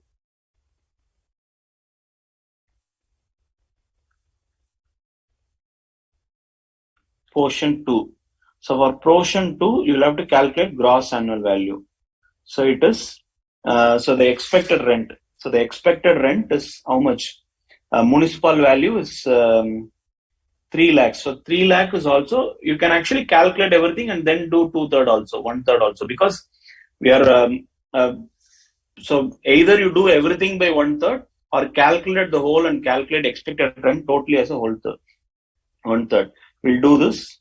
Municipal rent, fair rent, whichever is higher, restricted to standard rent, correct? So what is municipal value or fair rent? Your municipal value is 3 lakhs, your fair rent is 270. So whichever is higher is 3 lakh, subject to standard rent of 3,30,000. So you can take 3 lakhs. So 3 lakhs into 1/3. So that will be your expected rent. So ER is equal to 1 lakh. Now what is actual rent? So actual rent is 8,000 per month. So they're not talking about anything unrealized or something, right? So 8,000 into 12, that is 96,000. So your gross annual value will be 1 lakh less municipal tax. So for municipal tax, it says 10% of municipal value. How much is municipal value? 3 lakhs. So 10% is 30,000. In that 1/3.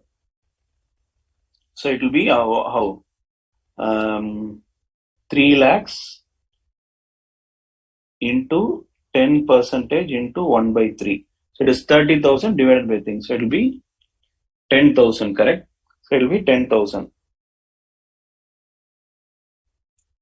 So it will be 10,000. So your net annual value is 90,000. Net annual value. In this, you less 30% and then interest. So 30% in 90,000 is 27,000. Interest, the balance, right? So you have already taken 80,000. You're going to take 1,20,000 into 1/3. That is 40,000. 67. So it will be 23,000, correct? 23,000 is from portion 2. So you have 23,000 from portion 2. So now this 23 plus a loss of 80,000. So income from HP will be minus 80,000 plus 23,000. So it will be what? 57,000, correct? So 57,000 will be the total loss. 57,000 will be the loss for this house property. Clear? So next one, probably we'll complete the chapters and then complete the theory and then come back to that exercise problem, because we have a couple of points alone to be discussed with respect to house property. So we're going to discuss about something called inadmissible deductions. So that is section 25. So what did we say? 22 is chargeable. 23 is gross annual value. 24 is deduction. Now 25 is inadmissible. 24 is the eligible deduction. 25 is inadmissible deduction. So no deduction allowed on interest payable outside India. Okay. So when you have borrowed a loan outside India, on which tax has not been paid or deducted, in respect of this, there is no person who is being treated as an agent. Now I'll just simply tell you, you don't confuse this beyond a point. What I would like to tell you is, if an interest is on borrowed outside India, okay, we'll keep it like this.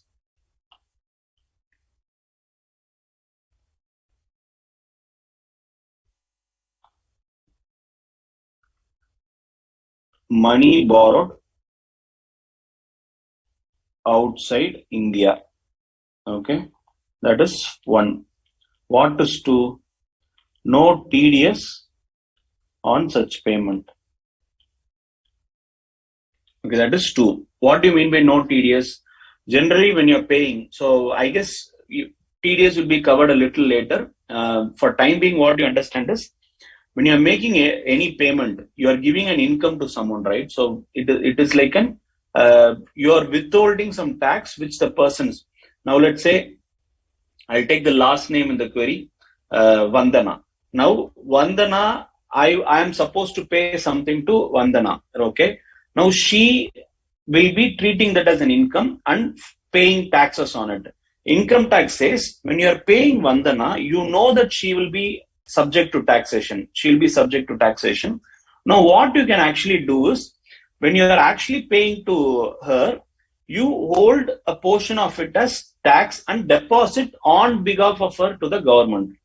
So this, if TDS has not been deducted, so if tax has not been deducted at source, so when I'm paying Vandana, if I have not deducted a tax, then I am not eligible to claim deduction. So this is what you are being the provision. So the first thing is, money is borrowed outside India. When you're actually paying interest on such payment, you have not deducted TDS. So you have not deducted TDS. So third point, what are they saying? They're saying that there is no agent, which means it says there is no, in respect of which there is no person in India who may be treated as an agent. When they say there is an agent, it is like you have borrowed it from India only. If it's like you have borrowed it from India only. So now there is a person who is responsible for that person outside India. We were talking about Vandana, right? So Vandana as an agent here in India, as a person in India to handle her taxes. Now, if there is an agent, this provision is not applicable. So the only case where it is applicable is money is borrowed outside India, no TDS on such payment, and there is no agent. If all these conditions are followed, such interest is not deductible. Okay. So this is the condition in which an interest is not deductible. So that is what inadmissible deduction under section 25. Okay. The next one is arrears of rent, subsequently recovering. You have arrears of rent, unrealized rent received. So there is some unrealized rent which you are subsequently receiving. That is covered under section 25A. 25A. What does it say? It is taxable in the year of receipt. Why? because you have already adjusted that in the earlier period. Whenever you are calculating actual rent, you have adjusted. So typically it is not taxed. So in the year of receipt, whenever you are actually receiving it, it is taxed in that year. So straight away, in that period, you don't calculate anything. How much is gross annual value, net annual value. You don't do anything. This directly becomes your net annual value. So this receipt becomes your net annual value. Now, in this net annual value, you already deduct 30%. So you're eligible for 24A. So you can take deduction of 30%. One important condition here is this amount is taxable. This amount is taxable even if you are not the owner of the property. So let's say, I'll take an example. I owned, okay, an house from, let's say, 2015 to 2019. And during this period, it was let out. During this period, it was let out and I was collecting rent out. In 2019, unrealized rent is for 3 months. Okay. Now in 2020, sold. So in 2020, I have sold that property. Now recovery. Whatever 3-month rental I have not collected, I am recovering it in 2021. Let's say May 2021. So at that time in May 2021, this property is not mine. The property is not mine. So can I say the property is not mine, so no rental? You can't say that. Income tax says whatever rental you receive during this period, that is in May 2021, is taxable. Even if you are not the owner at that point in time. So that's the provision for section 25A. So that's about 25. So what does 25A says? 25A says whenever you are recovering the rental, it is taxed in the year of receipt. You are eligible for 30% standard deduction under section 24 clause A. And it is taxable irrespective of whether you are owner of the property or not the owner of the property in the year of receipt. It doesn't matter. So that's the condition. So these are the two things that is related to inadmissible deductions and unrealized rent. So I guess that's what it is. So probably we'll start solving the exercise problem itself. I don't think there is any other theory left out in this particular chapter other than these two. So typically what we'll do is we'll start with this exercise problem, which is relating to Vikas owning a property. So Vikas is basically owning a property. What is he owning? So whose municipal value, fair rent or standard rent, is basically not given. So municipal value, fair rent or standard rent is not given. They have also given whatever is relating to this particular thing. So now this municipal valuation, whatever we are talking about, is how much? 96, 126, 1,08,000 per annum respectively. So there are three numbers that have been given. So during the financial year 2021, one third of the portion was let out for residential purpose at a monthly rental of 5,000. The remaining 2,000 portion was self-occupied. Municipal tax is 11%. The construction was begun in 2014 and was completed in 2017. Why is this important? 2017 minus 2014 is 3, which means it is less than 5. So your loan eligibility is okay. For the proportion of self-occupied, your loan is eligible for 2 lakhs limit instead of 30,000. Vikas took a loan of 1 lakh for the construction of building on 1/7/2014. So during this period, that is between period 2014 to 2017, what do you call it? Pre-construction period interest. So he paid interest on 12% per annum, and every month such interest was paid. So for the entire period, he has been paying it interest for the construction of buildings. So this is what we are talking about. Now, we need to calculate this particular proportion. That is, we need to calculate the interest. So the first thing that we need to do is what? We need to calculate the standard rental. We need to calculate the expected rental. So we'll start with exercise problems.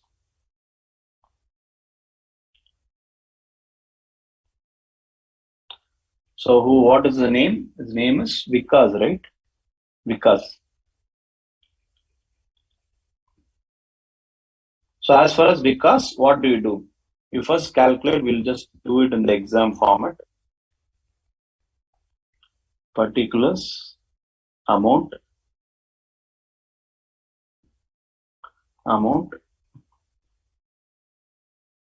reference. So we'll do portion 1. What do? You'd calculate gross annual value. You calculate gross annual value. So what is the gross annual value? Less. We'll first do the portion 1, which is self-occupied. So it is 1/3 of the portion was let out, 2/3 was self-occupied. So we'll do it for the 2/3. Portion 1, self-occupied. So this directly, your net annual value will be nil, correct? Less interest. So in this interest, whatever you're calculating, actually what should you do? The interest that you're taking is, how much? It is 1 lakh. That is 1 lakh at 12% per annum. So the yearly interest would have been 12,000. The yearly interest would have been 12,000 is what we are actually talking about. Now, this particular thing, whatever interest we are talking about, 12,000 plus what do we say? We are saying that for the person of 2014 to 2013, that is this 2014 to 2017, in which he has actually constructing. So you would have paid interest in that period also, correct? So what is the period? June 2014 to May 2017. So it is 2014, 15, 16, 17, correct? So what do we say? We are trying to say that it is 3 years, right? So 3 years. So we'll have to calculate months for this entire period. So in June 2014, how much months it is? I'll calculate here itself. So it is basically in 2014, it is June to March, right? So for financial year 14-15, it is June to March. So June, July, August, September, October, November, December, January, February, March. So that is 10 months. Then in 2015-16, that financial year, it is 12 months, correct? It is 12 months.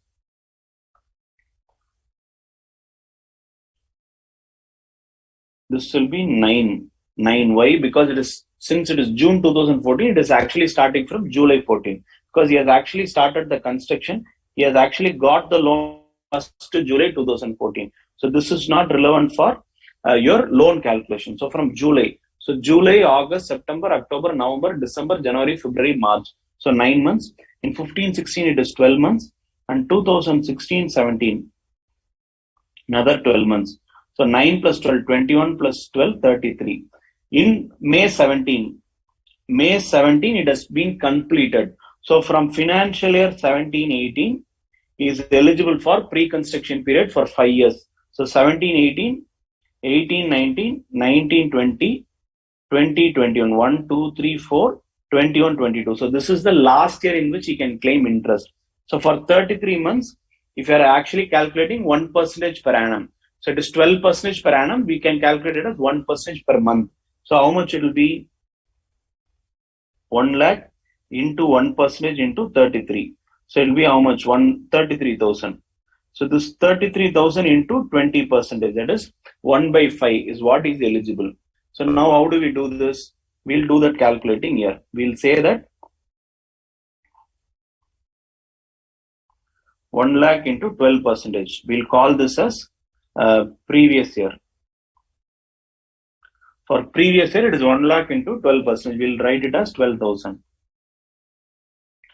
For pre-construction period, it is 1 lakh into 1% into 33 months. So what period it is? It is from July 14 to March 17, correct? It is 33,000 into 33 months into 1 by 5. So that is what you need to do, right? Because it is only for a pre-construction period. So pre-construction period, it is how much? 66,600. So you take 6,600 as the total thing. So that's what the interest that you need to carry. That is 6,600. So how much is interest? 18,600. Correct? 18,600 is the total thing.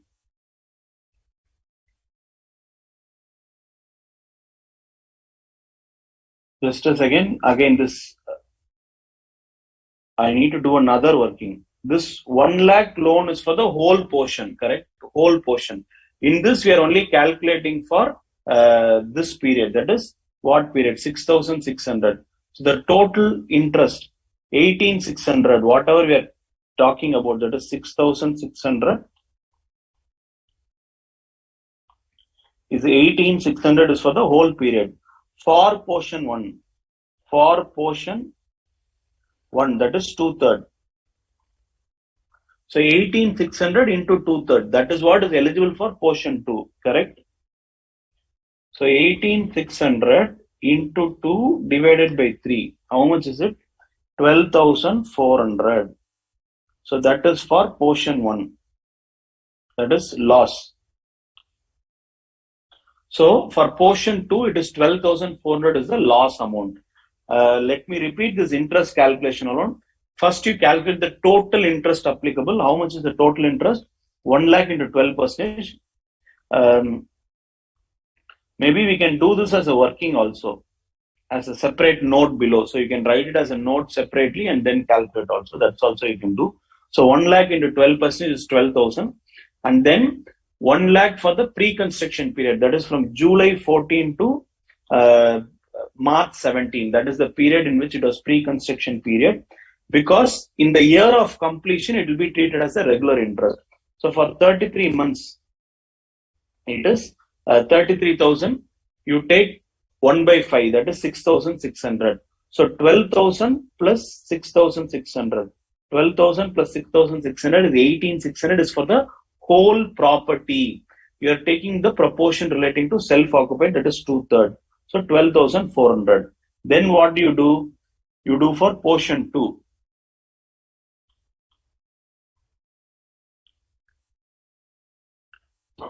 So portion 2, that is let out. Correct? Let out, what we'll do is GAV less municipal tax.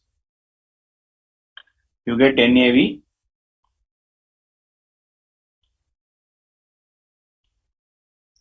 You get NAV less 30% on interest. Portion 2, how much? Then total HP income. So for portion 2, I get this much. And for house property, I'll get this much. So this is what I'm going to do.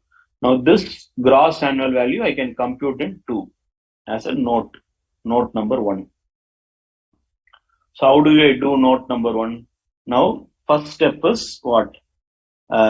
Expected rent. For expected rent, it is MR, FR, whichever is higher, restricted to standard rent. So we'll see that how much it is. The municipal rent is 96,000. Fair rent is 1,26,000. So whichever is higher. So whichever is higher is 1,26,000. Restricted to standard rent of 1,08,000. Now this 1,08,000 divided by 3, that is your portion alone, correct? 1,08,000 divided by 3, which is 36,000. How did I get this? Step A, 96,000, 1,26,000, whichever is higher. So I remove this 1,26,000. Step B, 1,26,000 and 1,08,000, whichever is lower. So I 1,26,000. So I take 1,08,000. Now what do? 1,08,000 into 1 by 3. That is the proportion in which it is actually what? It is actually let out. So I take that 1,08,000 into 1 by 3. 1,08,000 into 1 by 3. So that's what is the total let out portion. So now we take the 36,000. So what is actual rent? Actual rent is 5,000 into 12, 60,000. So now my gross annual value will be 60,000. In 60,000, what do? I reduce municipal tax. Municipal tax is how much? 11% of the municipal valuation. That is 96,000. So municipal tax will be 96,000 into 11% into 1 by 3 for the proportion. So how much is it? 96,000 into 11% divided by 3. So it is 3,520. So how much is it?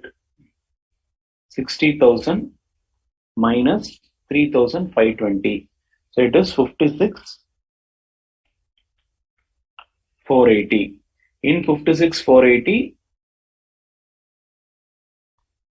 into 30%, that is 16,944. And interest we have already calculated here. So the balance, that is 6,200. 6,200 will be eligible here. That is nothing but 18,600 into 1 by 3. Correct? So 56,480 minus 56,480 minus what? 16,944. I couldn't understand my handwriting itself. It is actually 16,944. 16,944 minus 6,200. How much is it? 33,336. So 33,336 minus 12,400. So 29,36 will be your total income from house property. Clear? So any doubts in this problem?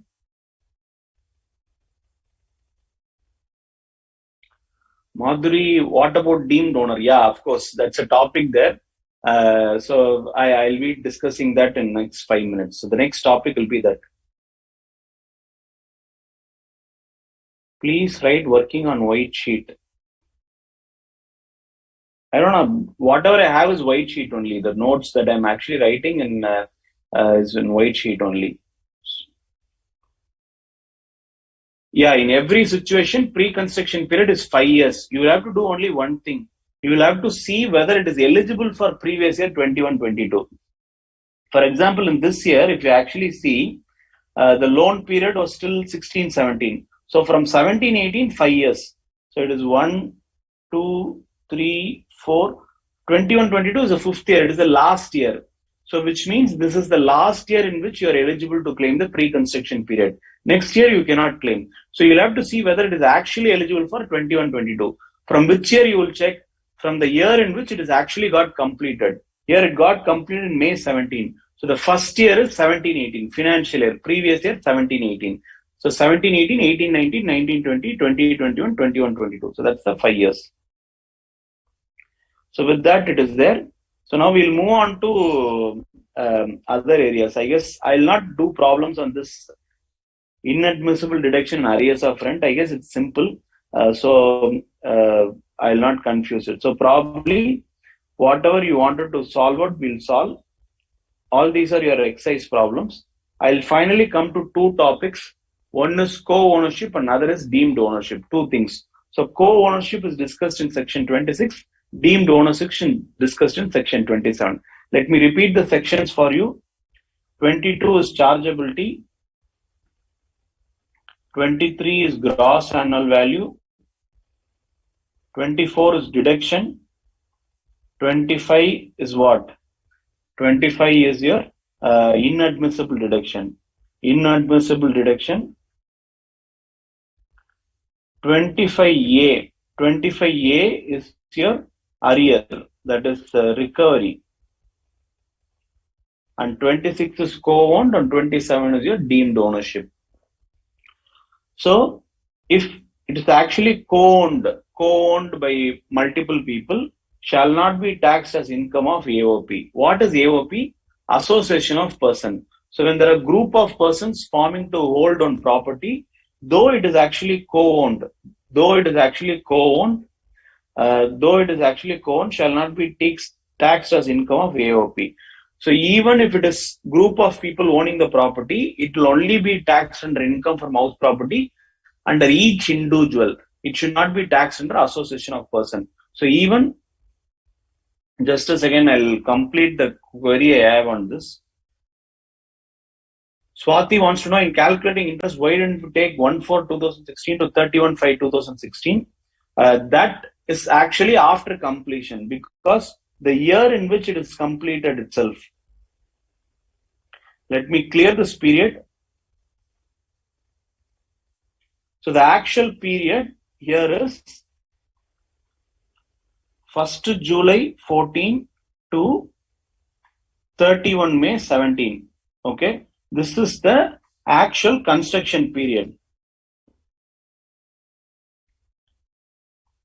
That is the loan construction period. Now, income tax says the year in which it is completed, that is not pre-construction. So now this will be divided into two periods. One is pre-construction period. Next is post. I'll write it as pre-post. So this pre-period will be 1st July 14 to 31/3/17. Post will be from 1st April 17 to so on so date. So what happens is, this period of April and May will be considered as financial year 16-17 interest, which would have been considered as interest in financial year 16-17 itself. We are working problem for previous year 21-22. That's why we did not consider. Okay. So I'll again come back to the the 26 section. 26 section is about, so 26 section about co-owned property. The first thing I said is, even if there are multiple owners, it cannot be classified as AOP. It should only be treated as individual owners of a property. Each co-owner will be entitled to 30,000 or 2 lakh as the case be. An aggregate interest, as we said, for each co-owner it is 30,000 or 2 lakhs. An aggregate interest is only 2 lakhs. It cannot exceed 2 lakhs. And for let out property, you calculate the total income and apportion between the co-owner. Let's say there are two owners. You calculate the total income, divided as 50-50. So divided as 50-50. So that's what you do. So that is about co-ownership. So what is simply about co-owner? Each co-owner is eligible for the whole share of interest, and whatever is the income attributed is distributed to the proportion of the share or proportion of the ownership. If it is 60-40, you divide the income also in 60-40. You divide the interest also in 60-40 ratio. Each of them is eligible for 2 lakhs. So that is about co-ownership. And what about your deemed ownership? As far as deemed ownership is concerned, if a property is transferred to a spouse, or minor children without adequate consideration. So something like just transferring. Why do they transfer? By trying to shift the income. Let's say my income is already more than 10 lakhs. Let's say I have a property in which I'm receiving rental. To avoid the 30% slab, I'll transfer the property to my wife's name. I'll tell you receive the rental income and pay tax. So what happens? The wife will also be eligible for the base exemption limit, the 2.5 lakhs or 5 lakhs, whatever it is. She can also enjoy the same. So that is why we are saying, when it is transferred to the spouse or the minor children without adequate consideration, then the deemed ownership will be the original owner. That is, in case if it is husband, it is husband. In case if it is wife, it is wife. So that's what it is about. And in one situation, this is not applicable when it is for divorce. the property is transferred because of living apart. That is, they've decided to live apart, and that is why the property is transferred. In that case, it is not deemed ownership. So that's what it is about. And transfer to minor child does not include minor married daughter. If you ask me whether a minor can be married, she cannot be married. Of course, it is legally wrong. But in case if it happens, you cannot excuse yourself. So the transfer to minor children includes minor children other than minor married daughter. So now this provision is not applicable if the actual purchase of asset is by the gift of money. Let's say I gift, or let's say my wife gives me 30 lakhs. With that 30 lakhs, I'm buying a property. This provision is not applicable. So this provision is applicable when the house itself is transferred for not adequate consideration. And the holder of impartible estate. So not legally divisible. So in this case, also this deemed ownership comes. What is impartible estate? There is one estate which is run by a family or something, which is not legally divisible. No one knows whose share is how much. So in that case, the primary person, whosoever is like the karta, is only taxable. Now allotted or leased under house building scheme of society through not the legal owner. So though you are not the legal owner, if the house is allotted under house building scheme or something, then also this deemed ownership comes. So this, I am not the legal owner, but it is allotted to me. Now I am the deemed owner. That is like beneficial owner. So what do you call this? You are called as beneficial owner. So we discussed in house property that a beneficial owner can pay tax. So you need not be the legal owner, you can be the beneficial owner also. So in this case, the person to whom it has been allotted is eligible to be taxed. He becomes the deemed owner. Person in possession of property in part performance of a contract. Now let's say I've actually not sold the property, but I've taken steps to sell. There is some form. I've given the power of attorney, or I've entered into agreement to sell. In that case also, it is actually applicable. Person having right in a property for a period not less than 12 years other than the person exceeding 1 year. So if a person is actually owning the property, let's say he is owning the property for a period not less than 12 years. So for more than 12 years, he is only occupying the property. In that case, the person becomes the deemed owner. Similarly, other than the person acquiring on lease for a period not exceeding 1 year. So if you actually, some of you, if you remember, in rental agreements, rental agreement will always be there for a period of 11 months. Renewal after 11 months. So why is this period 11 months important? Is if the rental agreement is for a period of less than 1 year, then this provision will not be applicable. So that's why they say if a person is living in the same house for more than 12 years, he cannot claim ownership if the rental agreement is actually for a period of less than 1 year, for 11 months. So that's what it is about. So what is deemed ownership about? Deemed ownership is about you transfer the property to spouse, the other spouse. That is, if wife transferred to husband, husband becomes the deemed owner. If wife transferred to husband, wife becomes the deemed owner. And if the husband is transferring to the minor children, husband becomes the deemed owner. Similarly, if that property is purchased out of cash gifted, then this provision is not applicable. For impartial estate, where it is not legally divisible, the karta, the base person who is actually the head of this impartial estate, will be the deemed owner. And when it's allotted or leased to the particular person, they become the legal owner. Though they are not the legal owner, they'll be called as the deemed owner. And all these are discussed. So this is what it is about. So probably with this, I'll answer some of the question and then we'll wind up. So I'll not answer anymore. So I'll answer the questions alone. If you have some questions, probably you can ask, and then we'll wind up this today's session. So basically, one question is about whether minor child includes stepchild. Yes, stepchild is also minor children only. So it doesn't matter whether it's your own children or for whom you're the as your stepchildren. So basically, the minor children is eligible to be your minor children is eligible. Whatever is being transferred to the minor children becomes the person who was transferred, the father or mother who was transferred becomes the deemed owner. So that's all about house property. As I told you, what are the sections? We have discussed till section 27. So let me just sum up the section alone and end up. So 22 is charging section. 23 is gross annual value. 24 is deduction. 25 is inadmissible deduction. 25A is recovery. 25A is recovery. 26 is co-owner. 27 is deemed owner. So that's all about house property. There is nothing much in house property. Vanati, if a property is transferred to someone to avoid tax, it is taxable in the assessment year itself. Yeah, it is taxable in the assessment year itself.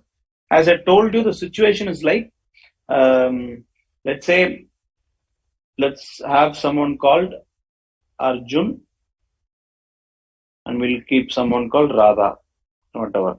So now this Arjun owns a property. Arjun's income is 11 lakhs. So he's already in 30% slab. Now he has a rental property of, let's say, 3 lakhs. So this will also be taxed at 30%, correct? Now, if he is transferring this property, property transfer to Radha, his spouse. Okay. Now, rental income will be what? Will be Radha's. Correct? So, this 3 lakhs will be no tax. So, you are avoiding tax. You are avoiding tax, correct? So, now, who will be the deemed owner? Who will be the deemed owner of this property? Arjun will be the deemed owner. Why? Because he is transferred the property to spouse without adequate consideration. Whatever money he has transferred, this a property of, let's say, 30 lakhs, he has transferred without adequate consideration. In this case, he becomes no adequate consideration. So that's what it is about. So deemed owner. So that is what is about. Deemed owner is about.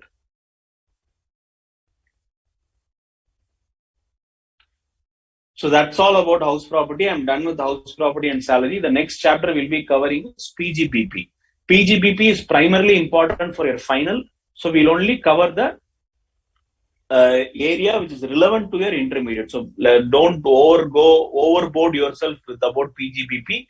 Whatever is relevant for examination, I'll tell you now and then. Just understand the basics of PGBP alone. So that's about PGBP. Kaveri, how many questions, how many houses will come in your examination? Maximum that whatever we saw, like option 1, option 2, option 3, right? So you might have 3 houses to identify which is more beneficial. So that's what it is. So that's all about house property. So thank you for the wonderful session. In the next session, we'll see about PGBP, profit and gains from business or profession. Thank you all. Have a good night.